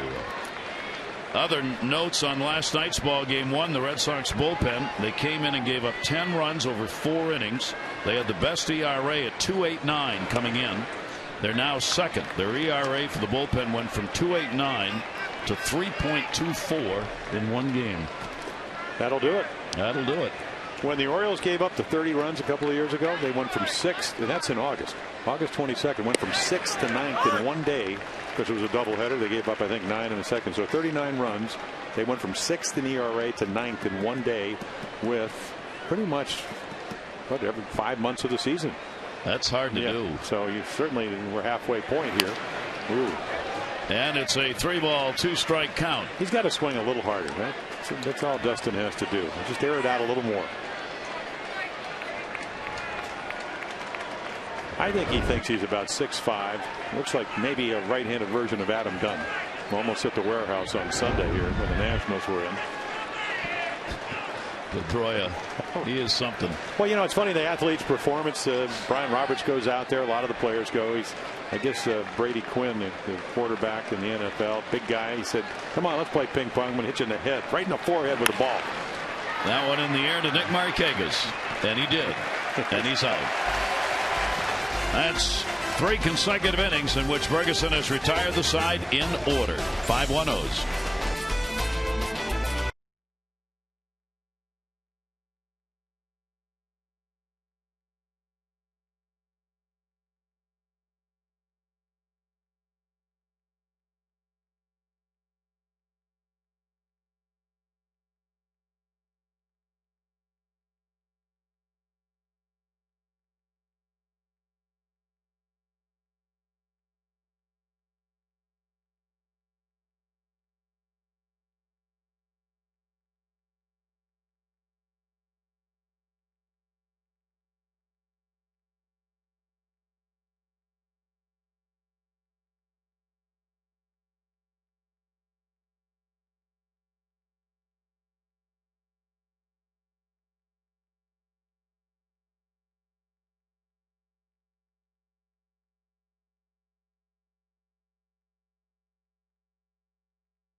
Paulie had a good game, sort of a forgotten name, but he pitched 7 innings. He gave up just 1 run and 5 hits. He's now 6-6. Also, Brandon Snyder, the top first base prospect in the organization, he had a double and an RBI. He is batting .322 with 10 home runs in the minor leagues this year. Gary?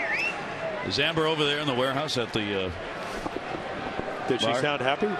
I was just checking. I'm not sure where she went to do that report. Going to keep an eye on her. The delivery to Scott is grounded to second base. Pedroia, they had the big shift on. He makes the throw. Scott retired, had a home run, his 15th in the 2nd inning. Yeah, and Beckett's done exactly what and only thing he can do, which is retire the last 7 after the Wigginton home run. Because once you trail, it's already done. Otherwise, it'd be like doing a commercial where you go, take 2. You can't do that when you're pitching or hitting. There's no take 2. That is taken for a ball outside. Reimold has flied out to right field twice.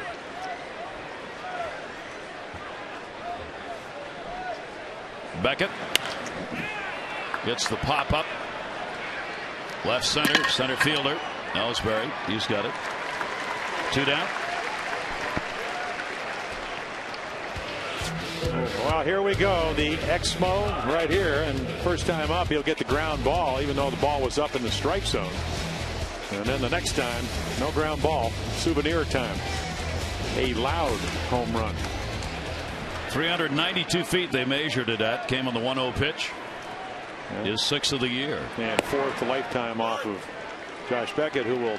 And it's again, you can see a veteran pitcher, I mean a very accomplished pitcher, to a veteran hitter saying, you know what, even though you hit the fastball, I'll throw you one, and I'm just going to have to keep it out of that zone. So the first pitch was a fastball. There's another one.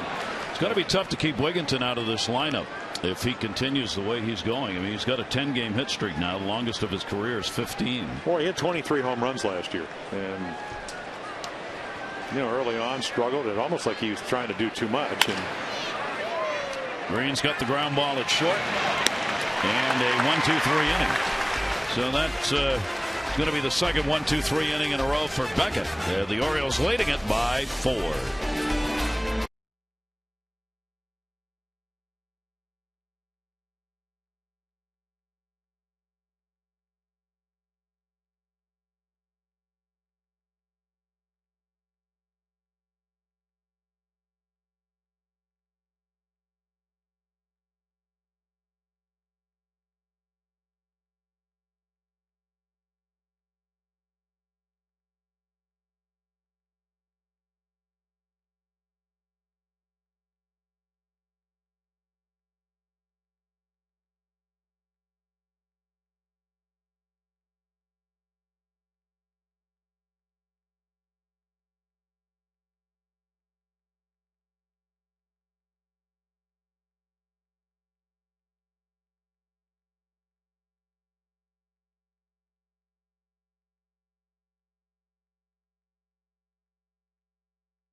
Scott, home run number 15.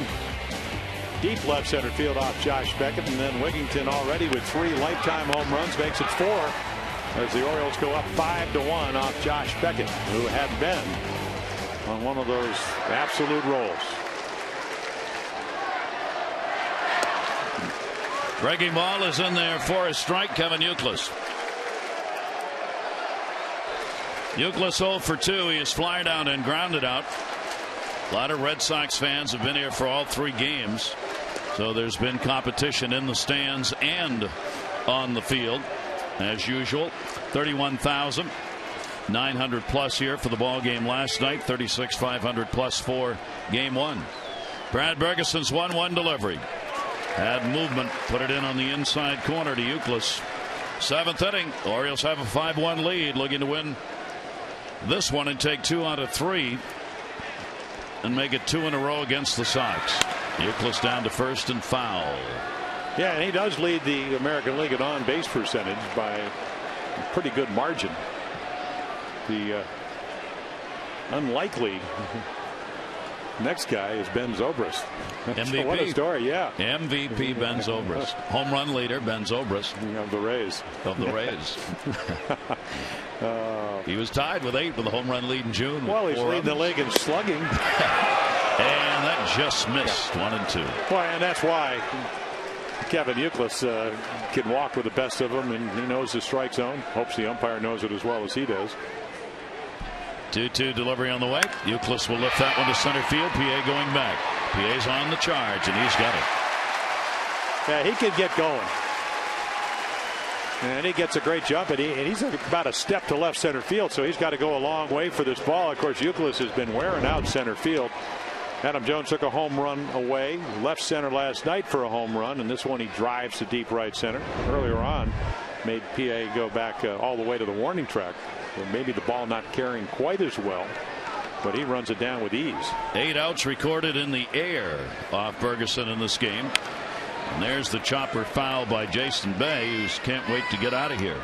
He has struck out twice in this game. He is 0 for 12 in the series. Those home run numbers tied for third in the league. He is first in RBIs in the American League. The Orioles staff has kept him, I was going to say at bay, but I think we'll just say kept him down here in this series. 1 ball, 1 strikeout. Hey, look, it was a long night. Grounded foul outside of third, and the count goes to 1-2. Well, again, I compared him to Nolan Raimond in the sense that's what his stance is. He's got an open stance, which means his front foot is farther from home plate. He will bring his front foot. I mean, he will bring this, and then he will take it back towards home plate. And if you can throw the ball in the outside corner, it doesn't mean you don't get your hits, but you do take away some of the power. Now, if you get the ball in the middle of the plate, you can do what he did against Jeremy Guthrie, which is deposit one in the bullpen in Fenway, and that's a blast. There's the strike to him. What a great ratio right there. 61 strikes, 24 balls, and he's been Mr. First Pitch Strike all afternoon. 1-2 delivery, and got him. 3 strikeouts on the day against Bay. And that's not exactly, I mean, the hat trick, and he hails from Canada, and I think there's 10 guys from the NHL. So the hat trick for Jason Bay, and this is just not your ordinary sinker. 90 miles per hour, 7th inning. So there are 2 down, 6 strikeouts in the ball game for Ferguson. And here's Big Papi. Ferguson has tied his career high now with the 6 that he had against Seattle earlier this season. Have you ever been to Trail, British Columbia? Yes, I have. And what kind? I mean, it's a fine small town. Yeah, I asked Jason. I said, "Okay, is it 7,500 or 8,000?" He said, "Does it make a difference?" No. They do have hockey rinks, though. Well, I said, I mean, I read an article where there were 10 guys that came from Trail, British Columbia, that did play in the NHL. Very couple big of guys of distinction. I don't know their names. So big hockey country. You would recognize them, though. Not necessarily. Yes, you would. And a 3-0 count on Ortiz. Not till ESPN gets the NHL deal back. Then I'll know. 3-0 count, 2 down. Ortiz has struck out and flied out. Ferguson is taking all the way, and it's in there for a strike. 3-1. They had a real good swing. Skied the short center. Home run swing, though. And another strike as Ortiz wanted to throw the bat away, and it's 3-2. Yeah, they have tried to go up and in on him, and especially if you don't get it in, the warehouse could be in danger. But right here, borderline pitch. It's a ball, but Brad Bergenson's not going to complain. 3-2 delivery, and that'll be against the shift into the gap. Big Papi will stop at first base as Markakis will get it back in. And a 2-out single there in the 7th inning. This copyrighted telecast presented by authority of the Orioles may not be reproduced or retransmitted in any form. And the accounts and descriptions of this game may not be disseminated without the express written consent of the Orioles. Zahn walking out as with 2 down. It will bring up Ellsbury. Yeah, and Huff already, and I'm sure they were going to talk about this. And I mean, this is something. And if you're Matt Wieters and you've been in the big leagues, what, 3 weeks or so, this is, you pay attention. It's a pivotal time. You have a guy that's swinging the bat real well. You're going to take the bunt away from him. Huff's going to play behind Ortiz to take the hole away from him. So you want everybody on the page. And I'll tell you what, you get him out, you go into the 8th inning with a 5-1 lead. And the back end of the bullpen, the Jimmy Johnsons and the Danny Baez, to get to your closer, George Sherrill, are well rested. Ellsbury is flied out, grounded up, and he will take the strike. Ellsbury's gone 4 for 10 with a home run in this series, second in the majors with 33 steals on the year now. David Ortiz at first base with Huff backing up behind him. The 0-1 delivery on the way and a ground to short. Force play at second, and that's that. Ferguson, he is rocking along in this ball game, and the Orioles have the 5-1 lead.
and that we had a great win last night. But it's the most gratifying thing that the club can do, the most gratifying activities in which the club can become involved are programs such as these. So we could not be more happy about our role in our small way in supporting a program like this.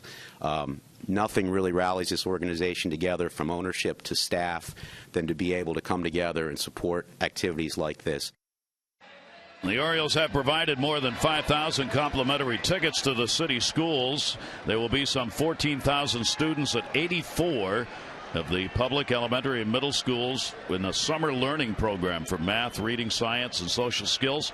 Andres Alonso, the city school CEO, came up and said hi. We had a chance to chat with him before the game, and great cooperation for the Orioles and the Baltimore public schools to help the kids along here this summer. A great need, and of course just think what you can do with baseball history and geography and numbers and statistics and things like that. So you can be used as a learning tool, certainly.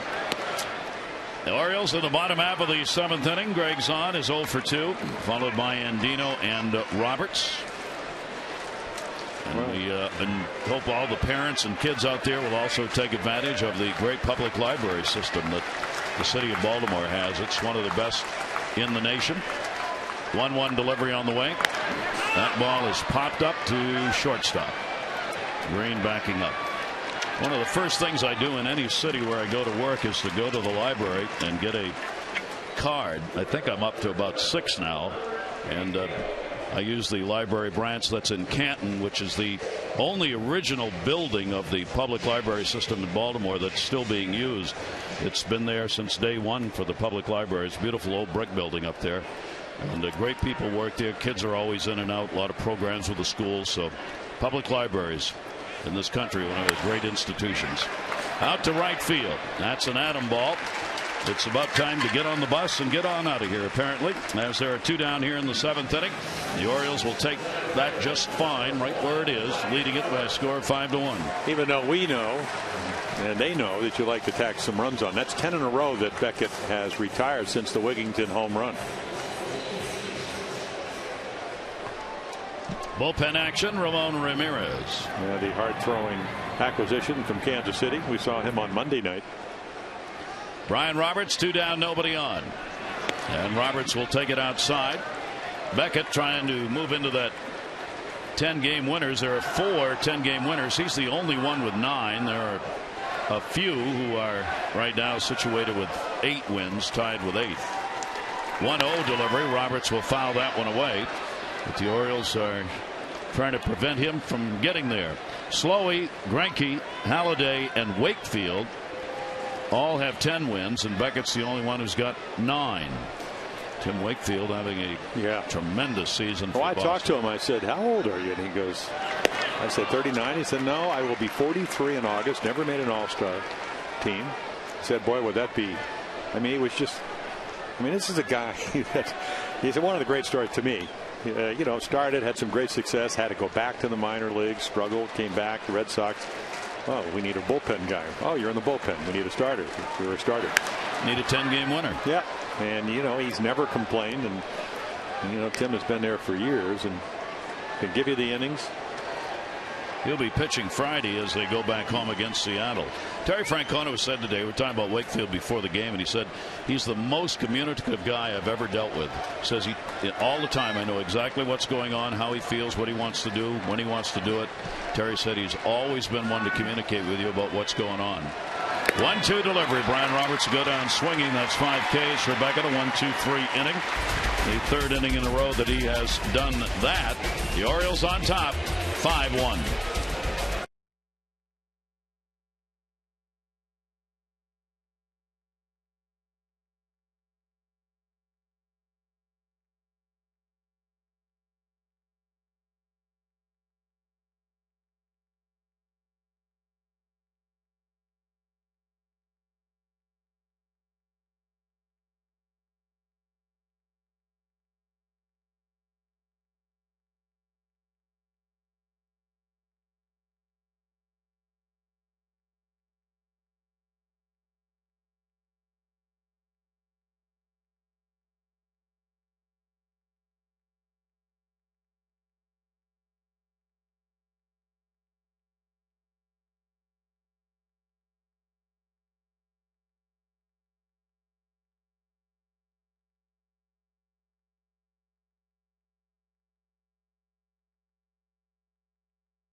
Depot presents it. We hope you'll visit homedepot.com/spring. More saving, more doing. The power of Home Depot.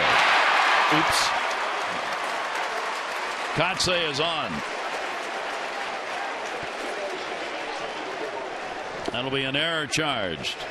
Yeah, tough play, and again the infield speeded up here a little bit, so you can't, if you go straight across, you're probably not going to get to it, and when you circle the ball a little bit, you can see you got to play the grass. And outfielders usually play the grass. Tougher play for the infielders, and you're going away from first, you got to catch it and hurry. There's Jeff Bailey. Bailey on to pinch run. Not usually known for his speed. He's a slugger. But again, the bullpen up for the Orioles, and the Red Sox trying to get back into the game, turn the lineup around, get into the heart of their order. Jason Varitek 0 for 2 in the ball game, showing bunt. He has struck out, grounded out.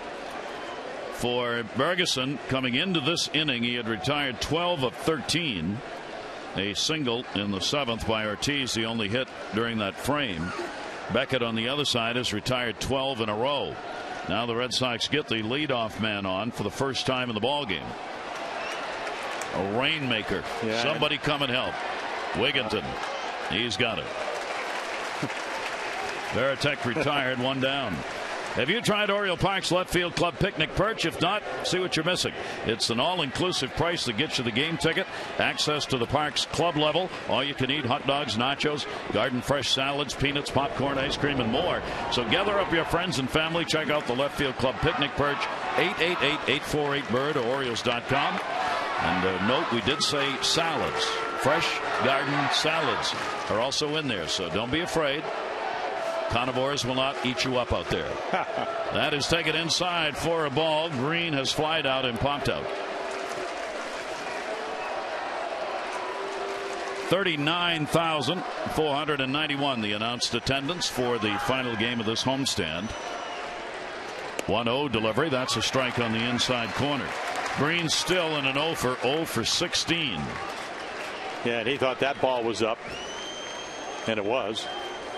And one thing you can just see, if Bergeson elevates the ball as good as he's been, and that's when your Rick Cranett, the pitching coach, and Dave Trembley are going to start watching it. So again, how often do you get to pitch into the 8th inning against the Red Sox? And the only walk of this game for either pitcher was a leadoff walk to Brian Roberts. Bergeson has 1 complete game under his belt this season. That'll be fouled away. Bergeson's first complete game came against Atlanta. He gave up 2 runs on 5 hits over 9 innings. Gave up a couple of solo home runs in the ball game, and that was it. That was 4 starts ago that he had the complete game. You have to check out the run support. Got 11. That made it easy. Jim Johnson's ready in the pen, eyeing the ball game. 2 ball, 2 strike count. 101 pitches have been thrown by Bergeson in the ball game. Well, ideally, if you're the Orioles, you want to ground ball one of your infielders and hopefully turn a double play. Up in the air. Long run for Huff, who is in front of the runner. Roberts gets over with the angle and puts it away. Good play by Brian Roberts. Green retired, 0 for 17 now. Time to text in your vote for the AT&T Player of the Game. Here are your choices. Ferguson, who's out there on the mound looking for his 6th win. Ty Wigginton a start and a home run, his 6th. Luke Scott making the start, his 15th home run. Text in your vote, A, B, or C, 51862. J.D. Drew, the leadoff batter. A single and a run scored, 1 for 3. Zahn going out again.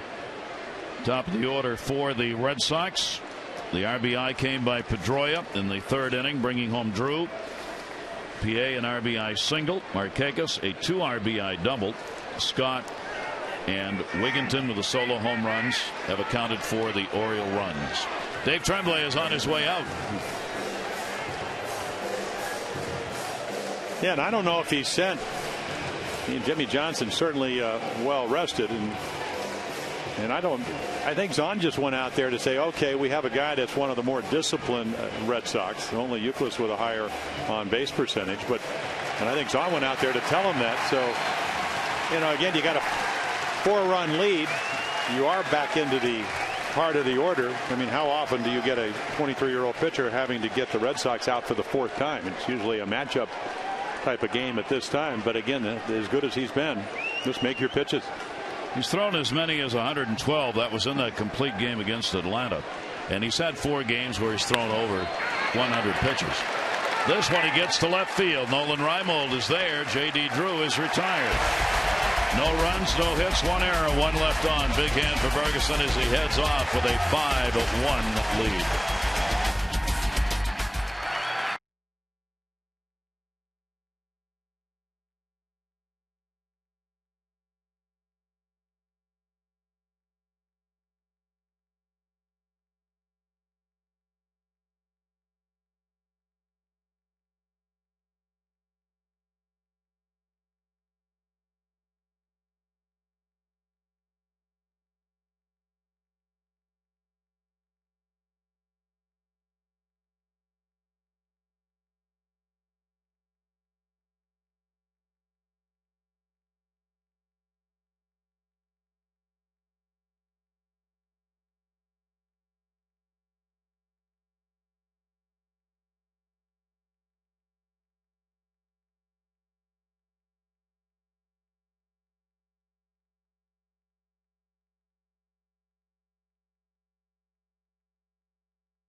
So obviously somebody else going to be pitching the 9th inning for the Orioles with a 5-1 lead as Daniel Bard comes in. And Ferguson, I tell you what, he's got to be awfully proud because very rarely do you outpitch Josh Beckett, and he did that today.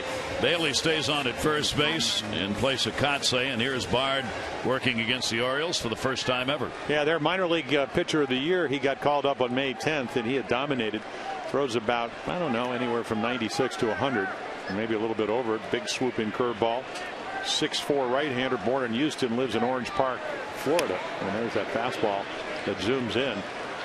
Felix Pierre has a single. He is struck out and grounded out. Beckett out of there as he gives up the 5 runs on 6 hits, 2 home runs off him, 2 walks, 1 intentional, and 5 strikeouts. Beckett could be the loser. Ferguson out of the ball game. 8 innings with a run on 4 hits, no walks, and 6 strikeouts. Beckett will stay on to watch here as the Orioles try and beat him for the first time this year, while Ferguson will try and get his first win in his first ever appearance against the Red Sox. 2-0 delivery on the way. Big fastball, swung on a miss. Yeah, real big. You know, his dad actually caught for the Orioles minor leagues, and I guess when I hurt my shoulder, he was catching in Hagerstown. I had to go up on a rehab back in 1983. Then he caught for AA Charlotte in 1984.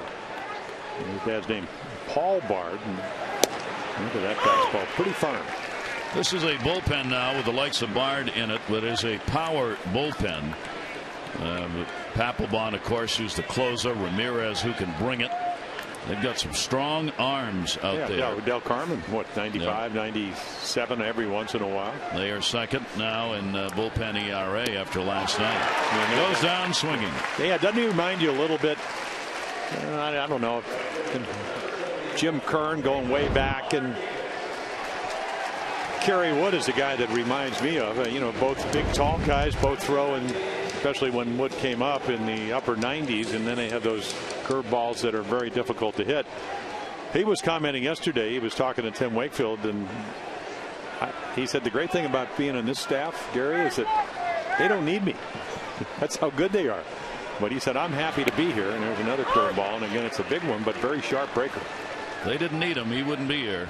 You know what I'm saying? He kind of was a throwaway line, but I mean, it's just really, he improves the bullpen by being here.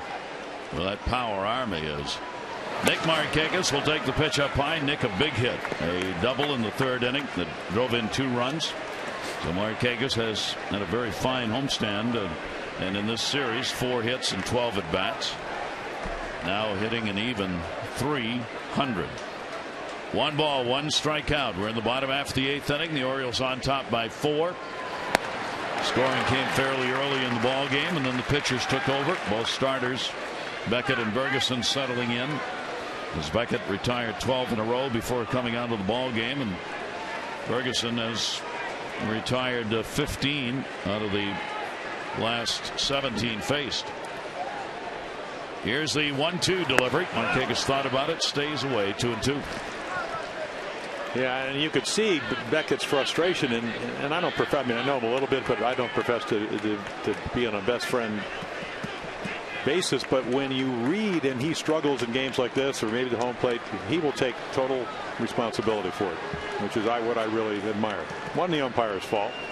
You know, Markakis had a great at bat against him. He got a curveball where he didn't want to, down and in. And throws that ball right by him. He got 2 balls up, 1 to Scott and 1 to Wigington.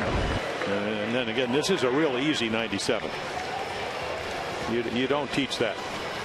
You can teach the command, and you could teach this. And again, your Exmo, he's just trying to center it up or foul it off or whatever, and unable to do it. And there are 2 down, nobody on. Couple of strikeouts for him. And here is Aubrey Huff. Aubrey's 0 for 3 in the ball game, 1 for 11 in the series. Fouls that one right straight back.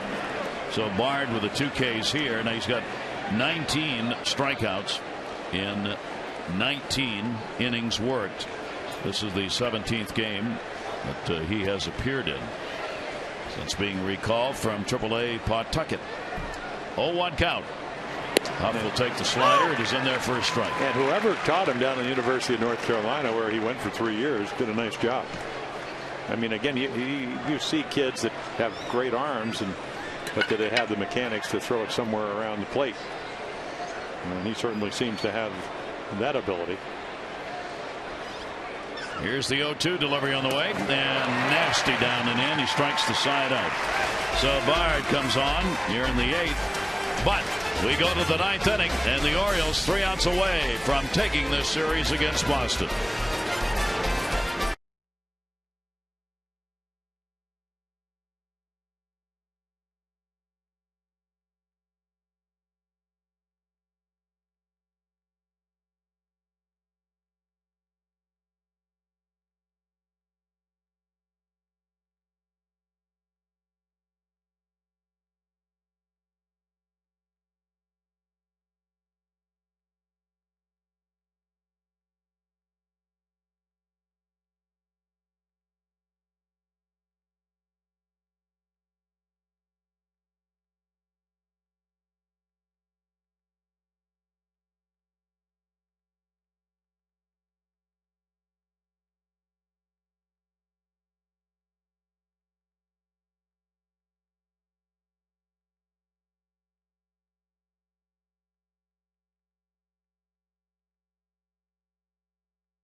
Book your next trip at Southwest.com.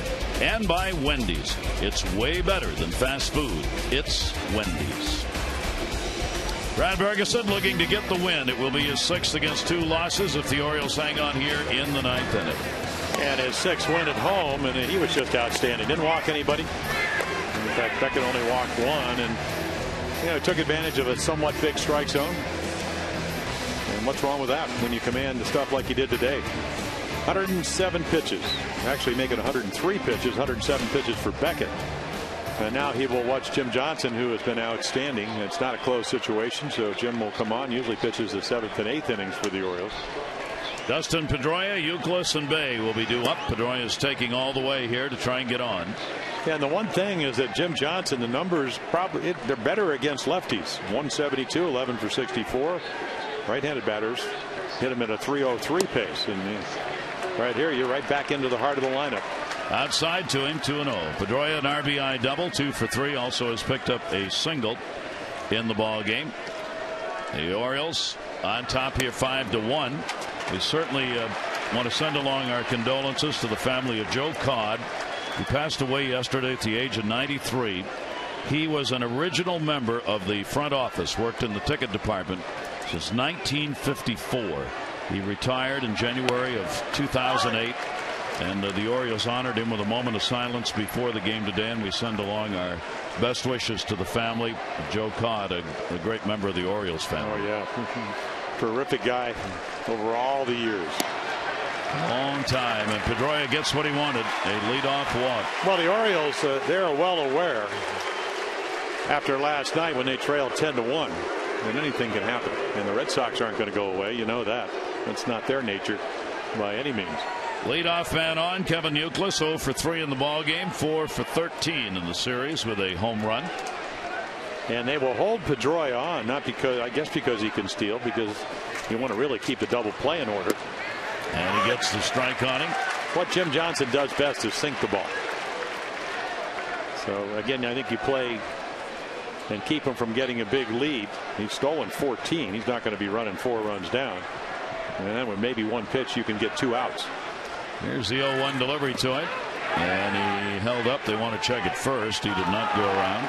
Mike Winters. Yeah, the Oriole closer right behind Jim Johnson, George Sherrill.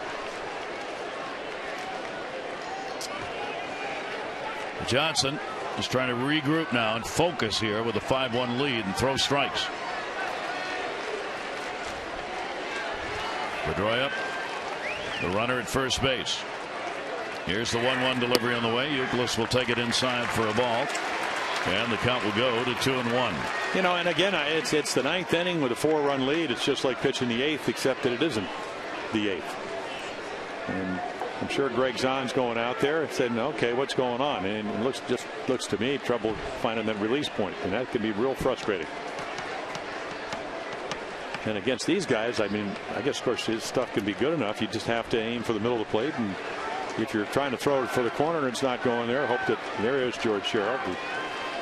He's been lights out for the Orioles.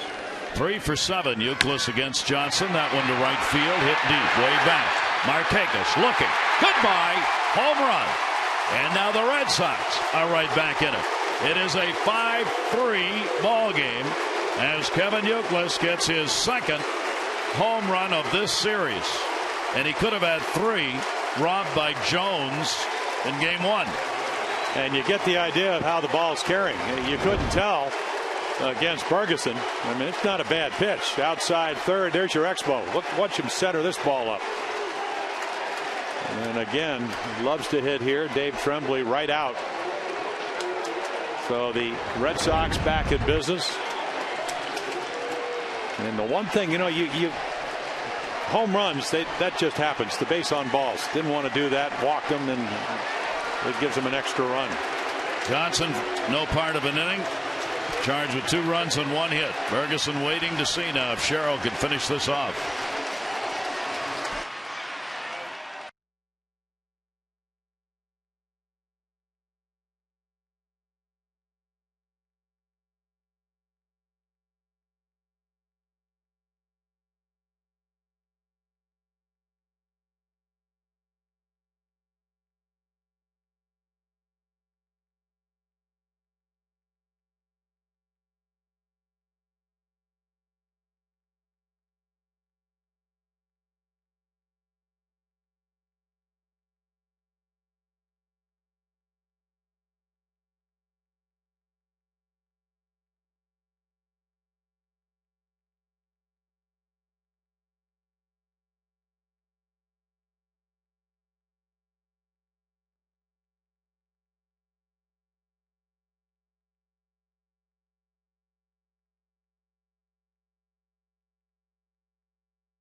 On 8-6-2. Final results owes extra on the postgame show. So Beckett, who hopes to be non-decision. Bergeson, who hopes to have a win. Both in the dugout, the two starters. Here's Jason Bay as George Sherrill comes on to try and close it out. He got the save in the ball game last night. 13 for 13. 17 for 19 for the year. 13 consecutive saves. And of course, last night base hit batsman. And then he struck out Jason Bay to end the ball game. Red Sox need one more on to get that potential tying run to the plate. Bay's 0 for 13 in the series. Breaking ball in the outside corner for a strike. And look at the body language right there. He thought that curve ball was around the plate. And it could have been. Been a wandering strike zone this afternoon. Bay is 0 for 1 off Sherrill. 2-strike count. Way up high, 1 ball, 2 strikes. Yeah, Johnny gave him the high target, but not that high. Sherrill's third game against the Red Sox this year. He's worked 2 innings, given up a couple of hits, no runs. Has 1 save. Lifetime, 18th game. No record, 5 saves. And he fooled him on a breaking ball and gets the strikeout.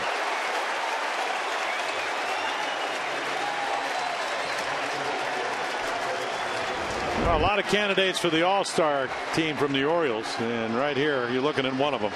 He's been that good. Of course, he did make the All-Star team right there. That big curveball, and the Expo shows you what pitching's all about. It's not only the curve, it's the change of speed, and Jason Bay out in front for the 4th strikeout of the afternoon. And I don't, I think it's all right to put the shift on Ortiz, but I wouldn't be surprised if he bunts one. I've seen him do it before. Way inside, testing maybe. So you can play. I mean, Wigington, the third baseman's playing dead shortstop. You can play over there. But all they need, as you said, is get a guy on. Now, home run doesn't mean a whole lot here.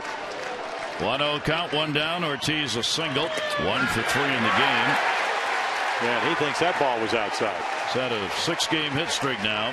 Home plate umpire Chris Guccione right from the start has had everybody turning around on him or walking away from him. 1 ball, 1 strike count. Ortiz, 8 home runs on the year. Pitch is there, first strike. George Sherrill with his 17th saves in the top 10. Brian Fuentes of the Angels leads it with 22. Joe Nathan with 20 for the Twins. Papelbon and Maniano Rivera have 19. And Jenks 1 less. Got him looking. Sherrill 2 strikeouts, 2 down in the 9th. Bergeson applauding. Well, if you had to pick an Oriole, and there are a lot of candidates like Adam Jones and Markakis, people like that, and there's another curveball, and again, deception. And he just changed his windup, got a little bit closed. The arm gets up quicker, gets on top of his pitches. But if you're Joe Madden, you want to get somebody out in an All-Star game, a left-handed batter, 3 for 34 left-handers against Sherrill. The Orioles, a chance for a 4-2 homestand. And a chance to get a series win against the Red Sox. 0-1 delivery to Ellsbury. That's going to be lined towards center. PA over. Can't get it. Base hit. And the potential tying run will come to the plate here in the top of the 9th inning. Ellsbury's first hit of the day, 1 for 4. And go back to when they pinch ran for Kotze, because now Jeff Bailey will come to the plate, power hitter, and he got the base hit to start the 9th inning. And there you go right there. There's your last sweep, 2008. Red Sox have dominated the Orioles almost a decade. Bailey, breaking ball strike on the outside corner. A home run by Youkilis, his 14th of the year here in the 9th inning, has pulled the Red Sox to within 2. Each team has 6 hits. The Orioles lead 5-3. The 0-1 delivery outside for a ball. The way this series has gone, who knows? As last night, 10 runs in the last 2 innings for the Orioles as they came from the greatest deficit in the franchise history to win it. Now New baseball. I think this came from the dugout. I think a little mind game's being played here. The Red Sox dugout called for Bailey to ask to look at the baseball. And he threw it in, and the home plate umpire gave him a new one. Bailey wasn't even caring about it. 1 ball, 1 strike count. Ellsbury off first base. Breaking ball inside, 2-1. And if you go back to last night's game, when Bailey hit off Sherrill, he hit a fastball and a fastball count way foul. And then eventually on a 3-2 pitch, singled into left field. So again, right here, George trying to stay out of that happy zone. At Pawtucket, Bailey had 7 home runs in 36 games. Yeah, inside middle hitter. 2-1 delivery to him outside and high. And the count goes to 3-1. Jason Varitek is the on-deck batter if the Red Sox can get to him. And he's 2 for 3 lifetime. Not a lot of at-bats. In fact, none of the Red Sox have a lot of at-bats against George Sherrill. 3-1 count off first base, Ellsbury. Bailey will take it, and it goes on. Now with 2 down, runners on at first and second. The Oriole pitchers had not allowed a walk. It was Brad Ferguson. In the 8 innings he worked, Johnson has walked 1. That one is scored. Now Sherrill has walked 1. And Varitek comes up with 2 down and 2 on. Jason Varitek 0 for 3. Popped out, grounded out, struck out. Rick Kranitz will come to the mound to talk with his battery here. And now they want to work against Jason Varitek. Boy, what a series this has been for grinding out ball games. And that's how you have to beat the Red Sox. I mean, they come in with the best record in the American League, second best record in baseball behind the Dodgers. They don't make it easy. And it all, the Orioles get the 5 early runs, and then Beckett just kind of slams the door, so it puts them in this position. Otherwise, you throw up the white flag as a starting pitcher, which he did not do, and then all of a sudden you can tack on runs. That wasn't the case this afternoon. 2 down. Varitek will take it up high for a ball. Rocco Baldelli out on deck. He would hit for Green in the number 9 spot. 1-0 count. 5-3. Ellsbury and Bailey are the base runners. 1-0 delivery, Varitek. And Sherrill further and further off the mark here. Now he wants a new baseball. And the count goes to 2-0. Well, Varitek 11 home runs, 5 from the right side. And what he does, he looks in an area. And Papelbon getting up just in case they need a save. A much better high ball hitter from this side of the plate. Here's the 2-0 delivery to him. That missed. Check it first. Did not go. And the count is 3-0 on Varitek. These games have had a mind of their own, just refusing to go away as the baseball gods have teased both of these ball clubs and fans. 3-0 count, 2 down. Gotta believe Varitek will be taking. He does, and it is a 3-ball, 1 strike count. Everybody on their feet here at Camden Yards, wherever the cheers may be directed.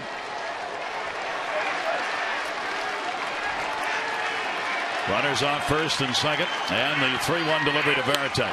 3-2. And you can see him just looking for a ball to drive. Something in the middle of the plate. Sherrill didn't give it to him.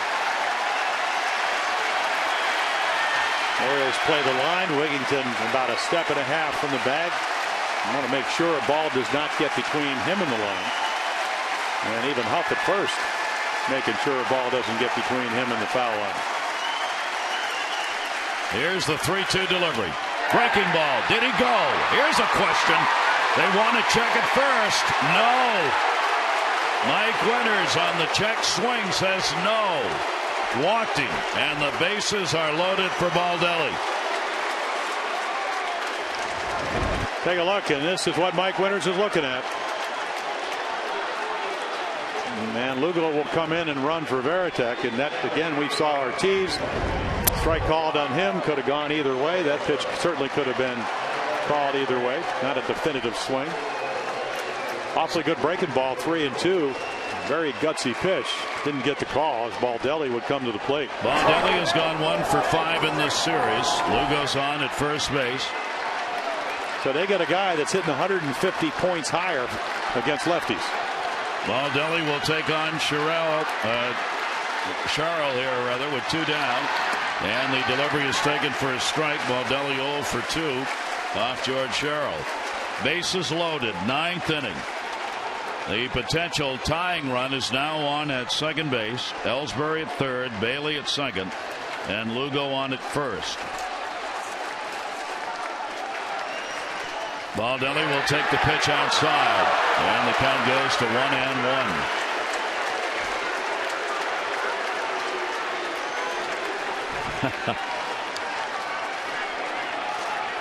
Consternation at all levels. Here's the 1-1 delivery. Charles got it in. Ground ball to the middle. That's a base hit. Here comes the runner, Bailey. This ball game is tied 5-5.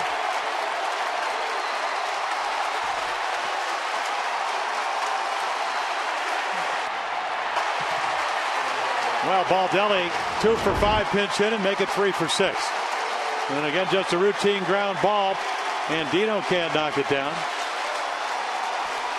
And there comes Ellsbury to make it 5-4, and right behind him, Jeff Bailey. So a clutch pinch hit. 6th time he had a chance. And again, you know, hitting 320 against lefties, 170 against right-handers. Good matchup. Baldelli gets it, and now at 5-5. Now the go-ahead run in Lugo is on at second base.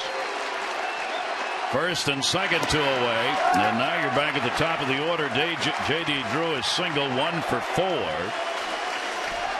Drew hitting at .262. So in 2 games, we have had 2 amazing comebacks as the Red Sox have battled back here in the 9th inning with 4 runs to get this ball game tied up. And George Sherrill will be charged with a blown save, his 3rd of the year. Yeah, so his streak of 13 in a row out the window, and the walks really helping the Red Sox in this inning. 2-0 delivery fouled away. This is the 9th batter to hit for the Sox here in the 9th inning. Pedroia drew the leadoff walk, and Youkilis homered, taking Jim Johnson out. Then Ortiz and Ellsbury struck out. So all this has happened against George Sherrill with 2 down. Ellsbury a single, Bailey a walk, Varitek a walk, Lugo ran, Baldelli delivering the 2 RBI base hit. 2-1 delivery on the way, breaking ball inside, and 3-1, and George Sherrill throwing a lot of pitches and struggling. Well, the Red Sox make you command your stuff. A strike isn't satisfactory against them. It just doesn't work that way. 3-1 delivery, and they're loaded again.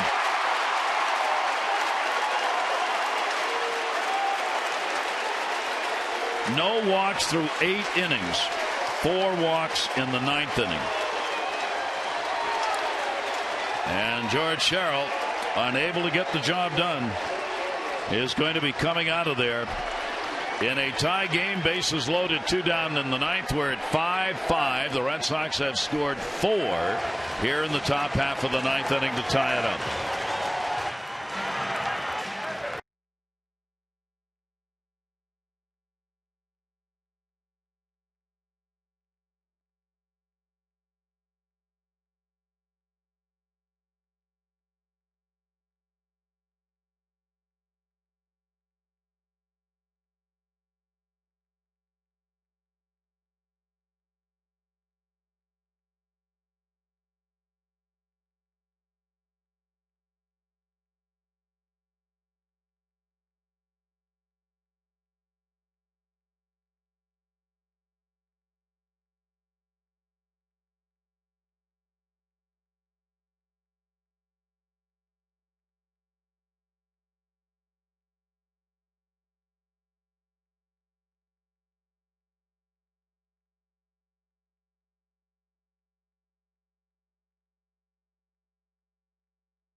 lets down the starter. Now Danny Baez on to pitch. 2 down, bases loaded. 9th inning, Dustin Pedroia. Pedroia started this inning with a walk and scored. He's doubled, singled. 2 for 3 in the ball game. And the pitch is outside to him for a ball. It's as though the strike zone, once the Orioles went to the bullpen, just disappeared. Well, big strike zone in this inning. The Oriole pitchers have not been able to take advantage of it. 1 for 6 lifetime numbers. Which by Baez just got to try to get it over to one of the better hitters in the league. And there's a strike. For Danny Baez, this will be the second game this season he has appeared in against the Red Sox. He's given up 2 runs, 2 hits, and an inning and a third. His 35th career appearance against Boston. He's 3-4 with 9 saves. Lifetime and a 4.14 ERA against Boston. Pedroia pops that one up. Third base side. It is caught. Zahn, and it's in foul territory. That's it. But 11 came to the plate. And the Red Sox have a 4-run ninth. We go to the bottom of the ninth, 5-5.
So Lugo will stay in the ball game and play it short now in place of Green. And we go to the bottom half. It'll be Scott, Reimold, and Wigginton due up. Kataris has come on as Veritek came up for a pinch runner. So George Kataris will be doing the catching. For Scott, a home run off Beckett, 1 of 2 surrendered. He got his 15th in the second inning, 1 for 2 and an intentional pass. So both Bergeson and Beckett are non-decisioned, the 2 starters. Daniel Baird came on and struck the side out in the 8th. He stays on. Pitches up high for a ball. Yeah, he was pretty impressive. 3 guys, 3 punch outs, 97, big swooping curveball. He does not have a record in the appearances at the major league level this year. That fastball is in there for a strike, and the count goes to 1-1 on Scott. And you could see him trying to stay away from the fastball, at least initially. And Gutierrez puts down a curveball and he throws it over.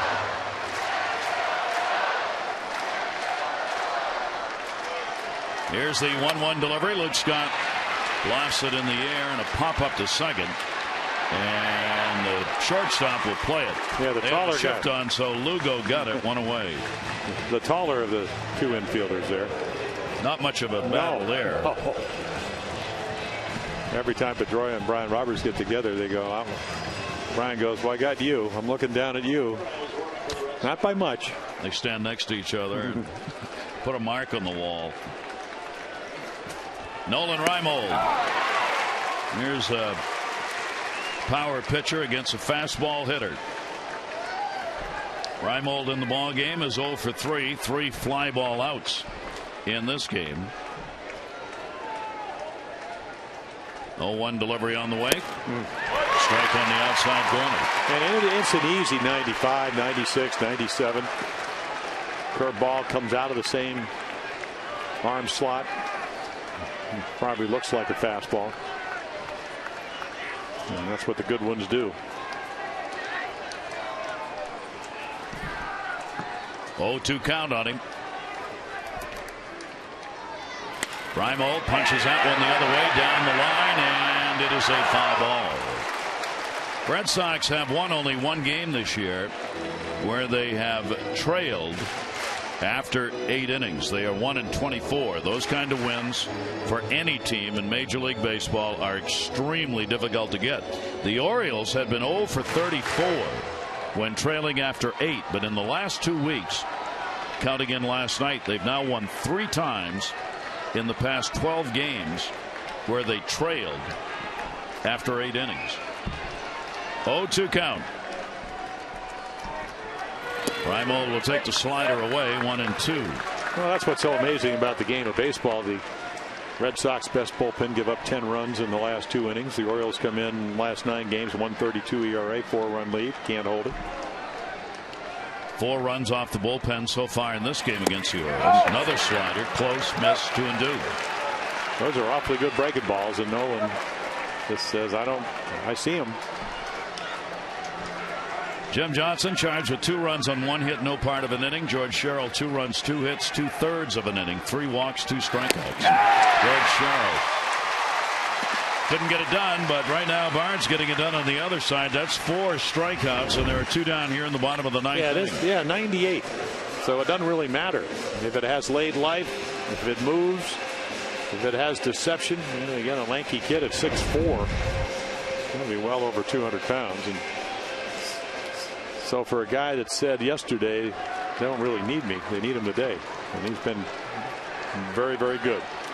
A red hot Ty Wigginton, 10-game hit streak. Fly ball in the yard. Bay coming. Bay sliding and makes a fine catch. Jason Bay puts it away, and we're going to go to the 10th inning as the Orioles are retired. 5-5 an extra inning game.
Mother's Day Massacre back in 07. The O's were up 5-0 after 8. They lost it by 1. 2009, O's up 7-0 after 2. They lost it by 2. Last night, the Sox were up by 9 in the 7th, and they lost it by 1. Now in this ball game, a 4-run lead going to the 9th is now a tie ball game going to the 10th. And the 2 managers just watching. Here is Youkilis. Danny Baez will stay on. Baez came on to get the final out in the 9th inning. And Baez pitched in that game up in Boston on the Mother's Day game. Kevin Youkilis, a home run last time up, 14th of the year in the 9th inning off Jim Johnson. And that really changed it after, because he hit a good pitch. Jim Johnson struggled with his control to Pedroia, walked him. That's what you want to do with a 4-run lead. And then Youkilis took a fastball outside third and hit it into the right field seats. He is 0 for 3 off Baez. 1 ball, 2 strike count on him. No walks through 8, 4 walks in the 9th, and 2 of those came around to score. Here's the 1-2 delivery. Youkilis on a chopper that went off the plate, and that is a foul ball. Toronto shut out Tampa Bay today by a score of 5-0. Florida beat Washington 5-3. Day games around today. Mets are playing Milwaukee, 7th inning, have a 1-0 lead there in the 7th of that one. 1 ball, 2 strike count. Some day baseball on the getaway day for clubs playing final games of series. Kevin Youkilis, 1-2. Kevin Youkilis against the American League East is hitting .433 with 7 home runs this year. He is one of those players that the tougher the situation, the better he seems to be. And because he has complete command of the strike zone. And nobody likes to hit with 2 strikes. It's very difficult. 1-2 delivery, launched in the air to center. It's in the yard. PA. Yeah, you can add another home run. Actually 8 home runs now against the East, I guess. Came in with those 7 home runs. Well over 400. Youkilis out of there, 1 down, 10th inning. The Orioles in extra inning ball games, 3-2 this year, same as the Red Sox. Jason Bay, will I ever get a hit? The golden sombrero. Well, they'll give him a hit. They don't want any kind of long ball. That one is in the seats. Yeah, 12 of his 19 home runs on the road. I think he might have broken that back. What 4 I see, strikeouts in this game. And what I see, the Orioles have certainly, Bergeson pitched him extremely well. But again, he's chasing a little bit. And when you struggle, you expand the strike zone, because it's been that kind of strike zone anywhere. Even if you don't expand it, the home plate umpire will do it for you. Where did the term golden sombrero become affiliated with strikeouts in a ball game? Well, it's after the hat trick. That one is fouled off, and the count will go to 0-2. And then isn't there something when you get 5 or something like that? It's just something chalice or something like that. Could be the golden chalice. We'll have to look this up. I don't know where that sombrero thing came from. Here's the 0-2 delivery on the way. Swung on and missed. Whatever it is, he just got it. Wow. 5 strikeouts for Bay, who's 0 for 15 in the series. Well, obviously he's struggling, but watch this pitch. I mean, that is right off the outside corner. Guccione's been calling pitches close or whatever, strikes to sometimes. I mean, I know Josh Beckett probably looks at it a lot differently because he missed a lot of pitches when he was on the mound. And right there, if you take it, you might get called out. So you swing at it. Obviously, it's a very difficult pitch to make contact to. Designated hitter David Ortiz. Ortiz against Baez, 4 for 17 with 2 home runs. Yeah, well, that's what you're concerned about, Gary, the home runs. So you got to be very careful, because even though Ellsbury's very hot, over 300 behind him, and I don't know, I would assume they might pinch. Ground ball into the outfield where Roberts is playing, and there are 3 outs, so that's going to do it. Baez sets them down in order here in the 10th inning. We go to the bottom half. Orioles trying to win this in extra inning.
against him, and he struck out 4. Now the Orioles will again get to see Ramon Ramirez, who appeared in Game 1 of this series. He's 5th among relievers with a 1.85 ERA. Yeah, threw the ball very well. I mean, maybe overthrew it a little bit, but again, very successful. 5th lowest ERA in the American League at 1.85. Came over from Kansas City all the way back into his last 37 games into September. His ERA even lower at 1.67. Strikeout guy. Maybe not as much this year as last year, but he struck out a lot of guys, and there is the bench for the Orioles. Jones, Wieters, Salazar, and Mora. Jones not playing because he just got banged up running into the wall last night on that catch he made. We go to the bottom half of the 10th inning for the Orioles. 5-6-1. They've left 2. Red Sox 5-7-0. They've left 6. Here's Greg Zahn. And Zahn will take a strike on the outside corner. Zahn has gone 0 for 4 in the ball game. Andino and then Roberts at the top of the order against the 27-year-old right-hander out of the Dominican Republic. 0-1 delivery. He's a converted outfielder. He missed 3 years of baseball. He didn't play for 3 years. 98, 99, 2000 into 2001 as he learned to trade again as a pitcher. Went over to Japan and played some and got rediscovered. So he's had a tremendous story and comeback for Ramon Ramirez. Yeah, it's like they looked around and said, okay, who doesn't give up a lot of home runs? He only gave up 2 home runs in 70 innings. Strikes out a lot of guys. Strike out an inning. Effective ERA. Usually throws a lot of strikes. Here's the 2-1 delivery. Ground ball down to first base.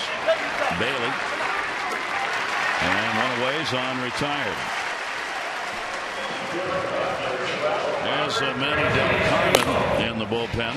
The Red Sox have a day off tomorrow, so it's whatever it takes. I mean, the Orioles got to do the same thing here, but they do have to fly to California and play the Angels in a ball game tomorrow night. So that's not helped out by the fact that they ended up with a long ball game, an hour and 11-minute rain delay, and didn't get done to just before midnight last night. Right back here for a day game, get on a plane, fly to California, and play again tomorrow night. 1 down. Here's Robert Andino, and a strike on the outside corner. Yeah, you would think the matchup of their bullpen against the Orioles would favor the Red Sox, at least at this point. Sherrill out of the game, Johnson out of the game. Baez carrying the load right now. Here's the 0-1 delivery to Andino. He pops that one up shallow right field. J.D. Drew coming. Pedroia out. Pedroia wants it. Last minute find. 2 down. Well, as the sun sets here at Camden Yards, and when we talk about it early on, 7:05 games, right field, maybe a little bit of second base. So there are no shadows at this point. This is right about when the Orioles would be taking batting practice. Lights are on here, but not needed. 2 down. Top of the order, Brian Roberts. Walk scored in the first inning. Single scored in the third. Felix P.A. 1 RBI. Markakis 2. Scott and Wigginton have home runs in the ball game. The Orioles scored last in the fourth on the solo home run by Ty Wigginton. They have been shut down since, and I mean shut down. They have not had a base runner since that home run by Wigginton in the fourth inning, and that was a leadoff homer. Brian Roberts fouls that one off, and the 2-strike count on him with 2 down. So just as happened to the Red Sox, who got the big lead and then the offense turned off, the same things happened in this ball game. Last night it was the Red Sox. Tonight it's the Orioles. 19 in a row. That's the kind of pitching the Red Sox have against a team that got 13 hits in 2 innings last night. 10 runs. 0-2 delivery on the way. Roberts down to first again and foul. For Ramirez, this is the 4th game this year he has pitched against the Orioles. He's worked 3 1/3, given up no runs on 3 hits in those games. Well, he's got a power changeup, but we've already seen the slider. Throws hard. And that changeup almost looks like a splitter. when it's close to 90 miles per hour, up in the 88 mile per hour range. That's the way he pitched on Monday night. So one going down, one tumbling, the change up, and then mid-90s. The Red Sox are trying to win their 7th consecutive series.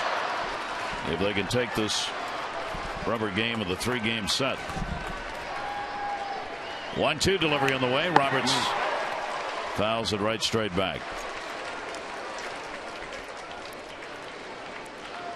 Probably about as good a pitch as Brian's going to get. The pull slider that speeds up the bat a little bit down and in. And then again, a nice break on it, so he fouls it off.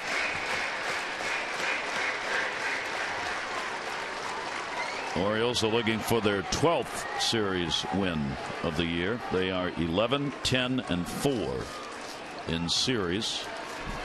Closing in on the All-Star break. 1-2 to Roberts. Plug him out. Ramirez gets the K. Another 1-2-3 inning. We go to the 11th. Ball game tied.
Danny Baez will remain on the mound. He has worked an inning and a third now, retiring the 4 batters that he has faced. This is the first extra inning ball game these two teams have played.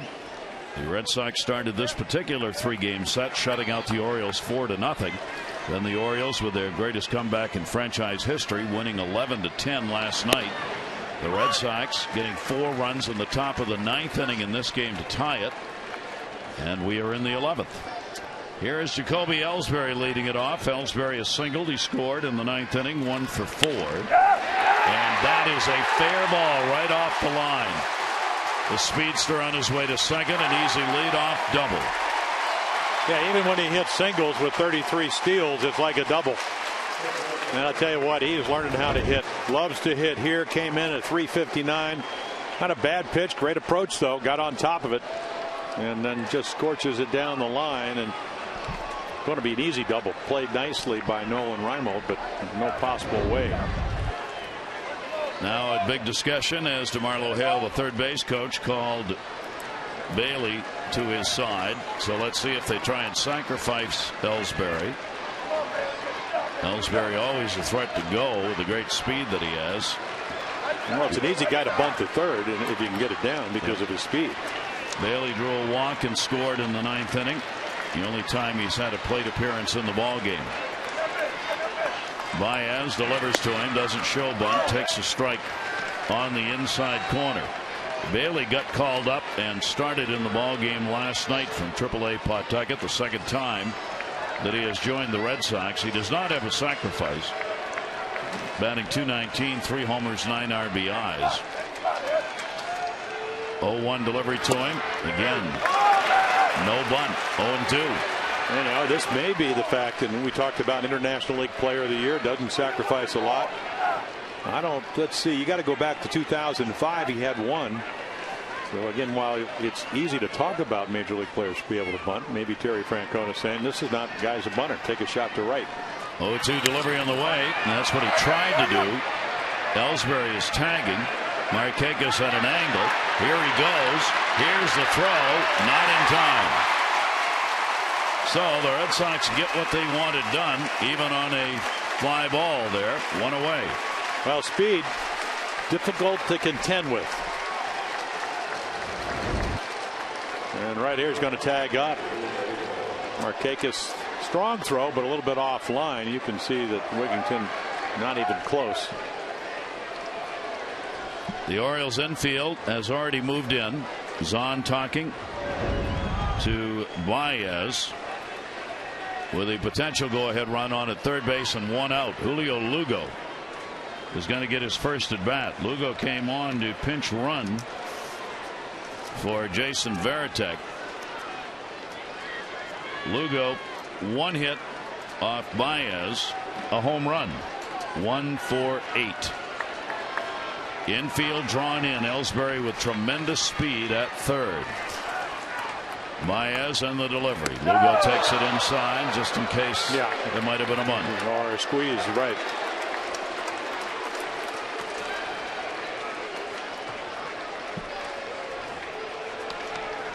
Leadoff double by Ellsbury has set up the potential go-ahead for Boston. And one of these classic confrontations, Danny Baez, sinker baller, splitter goes down.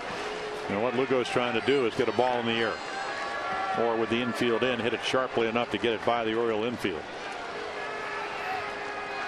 Baez 1-0. Hush. That's what speed will do. It slows the game down. It also adds tremendous anticipation for both players and fans. Baez came to the set position, and the Camden Yards crowd went very quiet watching Ellsbury. Dare he take off? 1-0 count.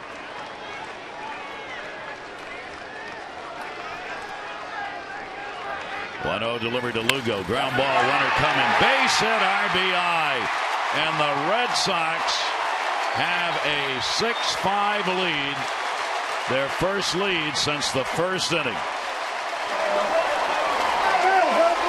Well, an old guy gets a young guy in. They play in. Bounces one by. There goes Ellsbury. You can see he's going on contact. They were going to force the Orioles infielder, if they were able to catch it, which Andino couldn't, as it gets by him into left field, make a play at the home plate. So right on contact. And again, pretty routine, but because of the double and then not the sacrifice fly, but the ability to get him over to the third, they had to play in right by him. And that's why it's so difficult to defense and pitch when you have to bring the infield in. Lugo gets his 8th RBI. The Red Sox have their 9th hit, and they have a 6-5 lead. Now with the runner at first base, George Kateris, who was doing the catching, will get his first at bat. The throw over to get Lugo back to the bag.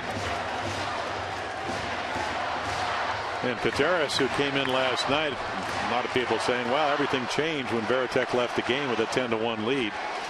A little unfair. He did a nice job today. Baez trying to hold Lugo. Kateris sitting at 224. No home runs, 8 RBIs. Does have 9 doubles. Chris Ray in the bullpen for the O's. This ball game may have an impact beyond this ball game. Yeah, especially for the Orioles without the off day, as you mentioned. Yep. Johnson, Cheryl, Baez have already been used. I mean, that is why people are going to second guess. Well, why did you bring Bergeson in? Papelbon, who is their guy, 20 now out of 21 against the Orioles. And I guess he was pitching so well, low pitch count.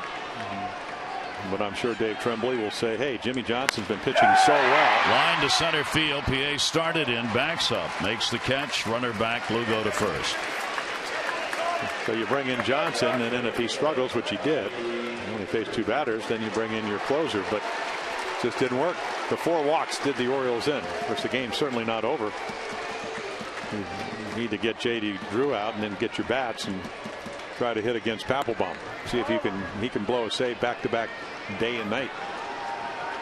2 down. J.D. Drew coming up. Drew a single and a run scored. He drew one of those walks in the ninth, but was left stranded.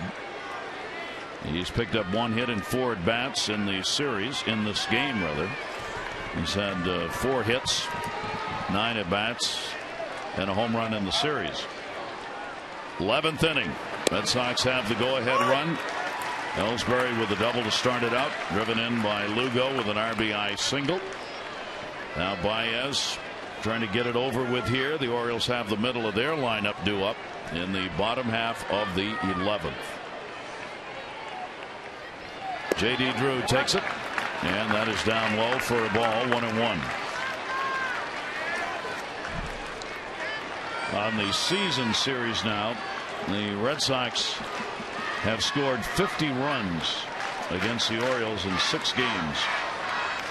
The Orioles have 30. 1 ball, 1 strike count. That's going to be a base hit into center field. PA will get it. Lugo will stop at second base. 2 on and 2 down. J.D. Drew, his second hit of the ball game.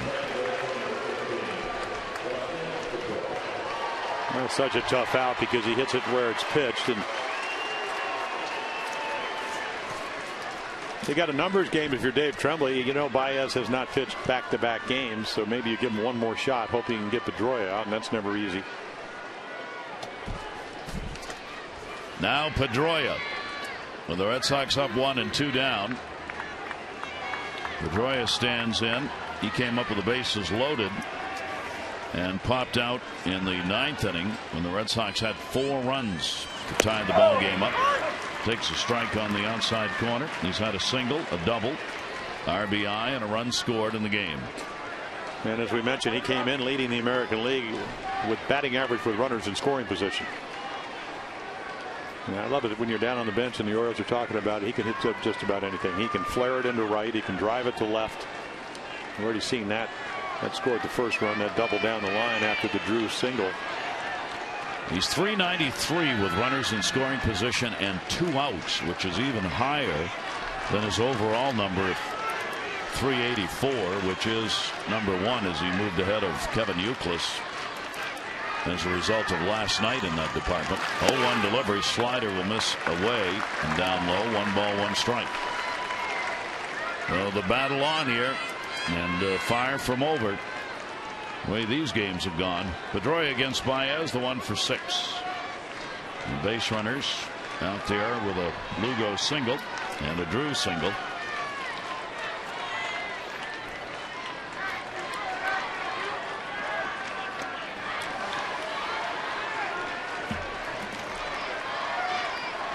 Youkilis waiting on deck. Baez checks in the 1-1. Aubrey Huff. And that will do it in the inning. Baez unhappy with himself as Papelbon will come on again. He did last night, and he blew the save as Markakis delivered the 2 RBI.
Ballimore's Inner Harbor. It is Brian's annual baseball bash, a star-studded event. It benefits the University of Maryland Hospital for Children.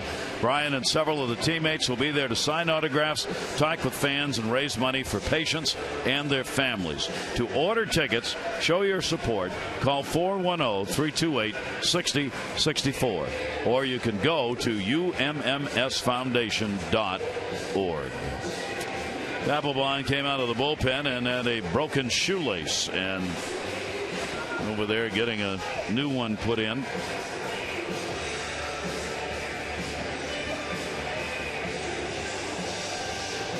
The Orioles here in the bottom half of the 11th inning. It'll be PA, Markakis, and Huff due up against Papelbon, who blew the save in the ball game last night. Nick Markakis' double that we showed you. Now, as baseball does, it gives him an immediate chance for retribution. Yeah, and he said last night, you have to give the Orioles credit. You know, we imploded. That's the way to describe the 10 runs in the 2 innings. So again, I mean, there you are, Bob Stanley, 132 saves. And there are his numbers, and they're pretty sterling. And last night was only the second blown save of the year. And as Gary, you mentioned in the opening, he had been 20 for 20 against the Orioles. He gets lefties out better than righties, which is kind of interesting. The lefties hitting only 184 with a home run, and righties 291, so closer to 300 with 3 of the 4 home runs he's given up. Power guy, slider, overpowering fastball, and a splitter to go with it. Well, can the Orioles do it again? Have another dramatic comeback. The Orioles had the lead going to the 9th inning. Brad Bergeson worked 8, a run on 4 hits. Orioles were up by 4. And the Red Sox sent 10 men to the plate, came up with 4 runs, 3 hits, and 4 walks in the 9th inning to tie the ball game up. And then in the 11th, the RBI single by Lugo brought home Ellsbury, who had led the inning off with a double and moved up on a fly ball. Now Papelbon will look for the save, as it'll be Felix PA coming up, a single and an RBI in his first at bat. He has since struck out twice and grounded out. Yeah, and he faced Papelbon last night, struck out. And the one thing, usually he doesn't walk a whole lot of guys. 34 innings, 17 walks. So for I mean, he's not those are not Mariano Rivera numbers as far as command. And a ball. Papelbon, even with the ball game last night, because he came on and was not charged with a run. He worked 2/3 of an inning, gave up a hit, a strikeout, and a walk. It was a blown save. Saito took the loss in the ball game, charged with a winning run. The delivery, strike. His ERA is still against the Orioles .38 lifetime. He has a 2-win, 20-save record against the Orioles. 1 run on 15 hits in 24 innings. 1 ball, 1 strike count. PA in at third base. Youkilis. He'll take the pitch. It's down low. 2-1.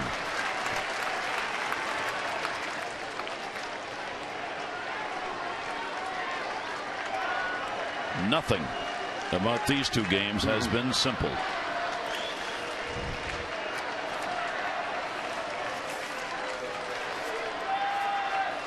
PA hitting at 236, and he'll foul that one back, and a 2-ball, 2-strike count. Hey, even the Monday night game with the 4-0 ball game ended with Papelbon on the mound, 2 Orioles on, and then Bay making a fantastic sliding catch with Lou Scott waiting to hit against him. So even though 4-0 looks like a laugher, it wasn't. Nope. And that's why we were talking earlier, even when you had the 5-1 lead, it just never ever know. That's what makes the game the way it is. 2-ball, 2-strike count. Felix PA waiting on it, and it's up high, and the count's 3-2.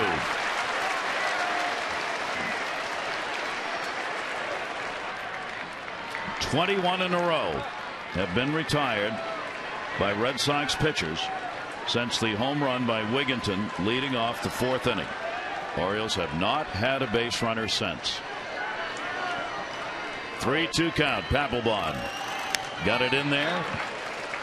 He'll have to do it again.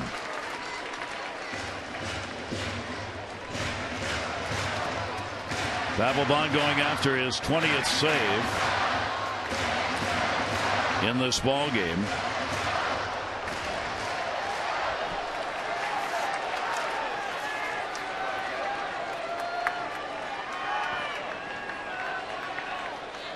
The routine he goes through, staring down, deep breath, looks in, gets the sign.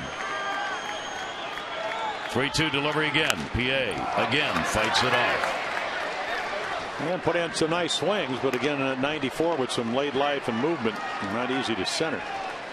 Something about Papelbon, if you do get on, doesn't hold runners well. They have yet to catch one with 8 attempts.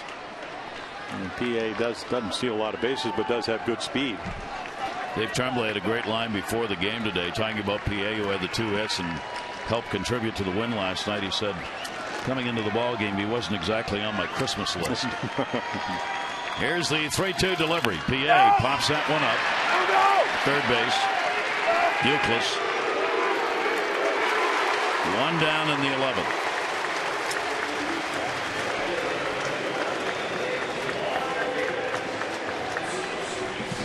That'll bring up Nick Markakis. The big double off Papelbon in the ball game last night,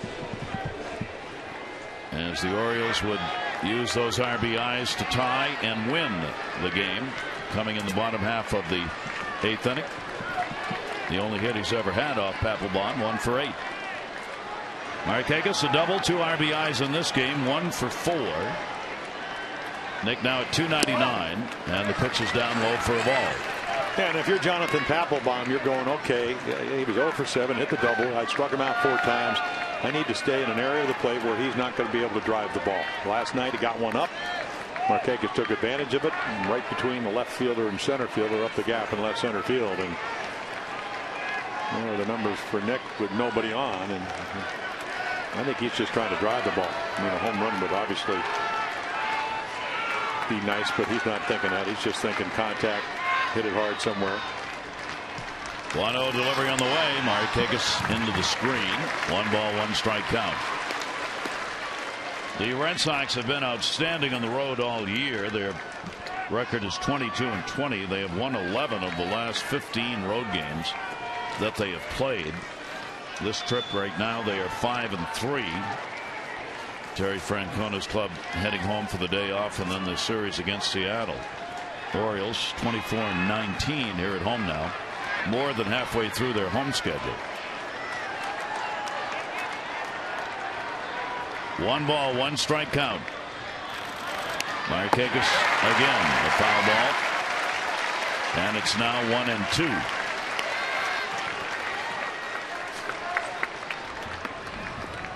Yeah, the one team in baseball that would like to play all their games on the road would be the Phillies. 20-6 and 13. The ball club loaded with power hitters that cannot win in a bandbox ballpark. Yep, 9 games under 500. That's 13 at 22. Strange. Yeah, well, 15th in pitching. Maybe had slipped a little bit more. They've been out homered in their own yard. Here's the 1-2 delivery on the way. Markakis again fights it off. It stays at a ball and 2 strikes. 95-mile-an-hour fastball right there. Is Papelbon having to battle here. 12 pitches thrown to the first 2 hitters here in the bottom half of the 11th inning. And it's always a decision when you have a couple of other pitches. When a guy's a little bit late on your fastball, do I throw him a breaking ball? We saw Beckett really try to work on Nick. He finally got a breaking ball down and in, double down the line for a couple of runs. If you throw it and you throw it in the middle of the plate, it's a pretty hittable pitch. Now, if you throw it in the dirt. 1-2 delivery to him. In the air, left field. Bay. And there are 2 down. So the Orioles down to their final out to work with here in the bottom of the 11th and trailing it by a score of 6-5. Ramirez now has a chance to be the winning pitcher in this ball game. Baez could be the loser. Papelbon a chance at a save, with the Red Sox leading it by 1. Yeah, what a big hit by Rocco Baldelli, who came off the bench along with Jeff Bailey, who walked in the 9th inning. And Baldelli with a single up the middle. Ivory Huff's had an 0 for 4, just 1 hit in 12 at-bats in this series.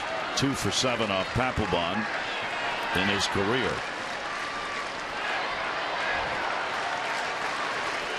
Just as big a win as last night's was, this would be a devastating loss in its own way. 1-1. Oh, there's that pitch, the invisible outside corner. And, Aubrey would certainly like to hit 2-0. And we've seen this pretty much back to all the series.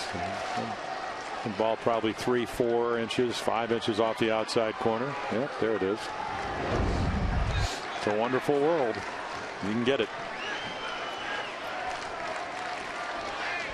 1 ball, 1 strike count. Delivery to Huff. And it goes to 2-1. And that's the amazing thing is that Josh Beckett, even though he threw a couple of home runs, he didn't even get a lot of pitches off. He didn't get the low pitch, didn't get the balls off the corner. But again, every once in a while. And we saw it last night. Papelbon came in. He struck out PA because he got aided by a ball a little bit off the plate. And the Orioles are saying, hey, you don't need any help.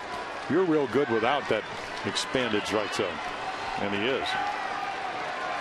Bergeson was just as good. Oh, yeah. In fact, better. Yep. Oh, Brad Bergeson pitched about as good a game as you can pitch. Here's the 2-1 delivery on the way. That is also in the dirt. And Papelbon is not having an easy time of this. The count goes to 3-1. Beckett's only had 4 no decision ball games in the 16 starts that he's had this year. Bergeson non-decisioned in this one. This is the 14th game he's started. 3 ball, 1 strike count. Huff trying to get on, keep it alive. Scott on deck. 3-1. That one is up in the air. Going back for it is Lugo. Coming on bay. Lugo wants it, and this one is in the books. As the Red Sox have come from behind, extra inning, 6-5 win. 2 amazing ball games that required some comeback efforts in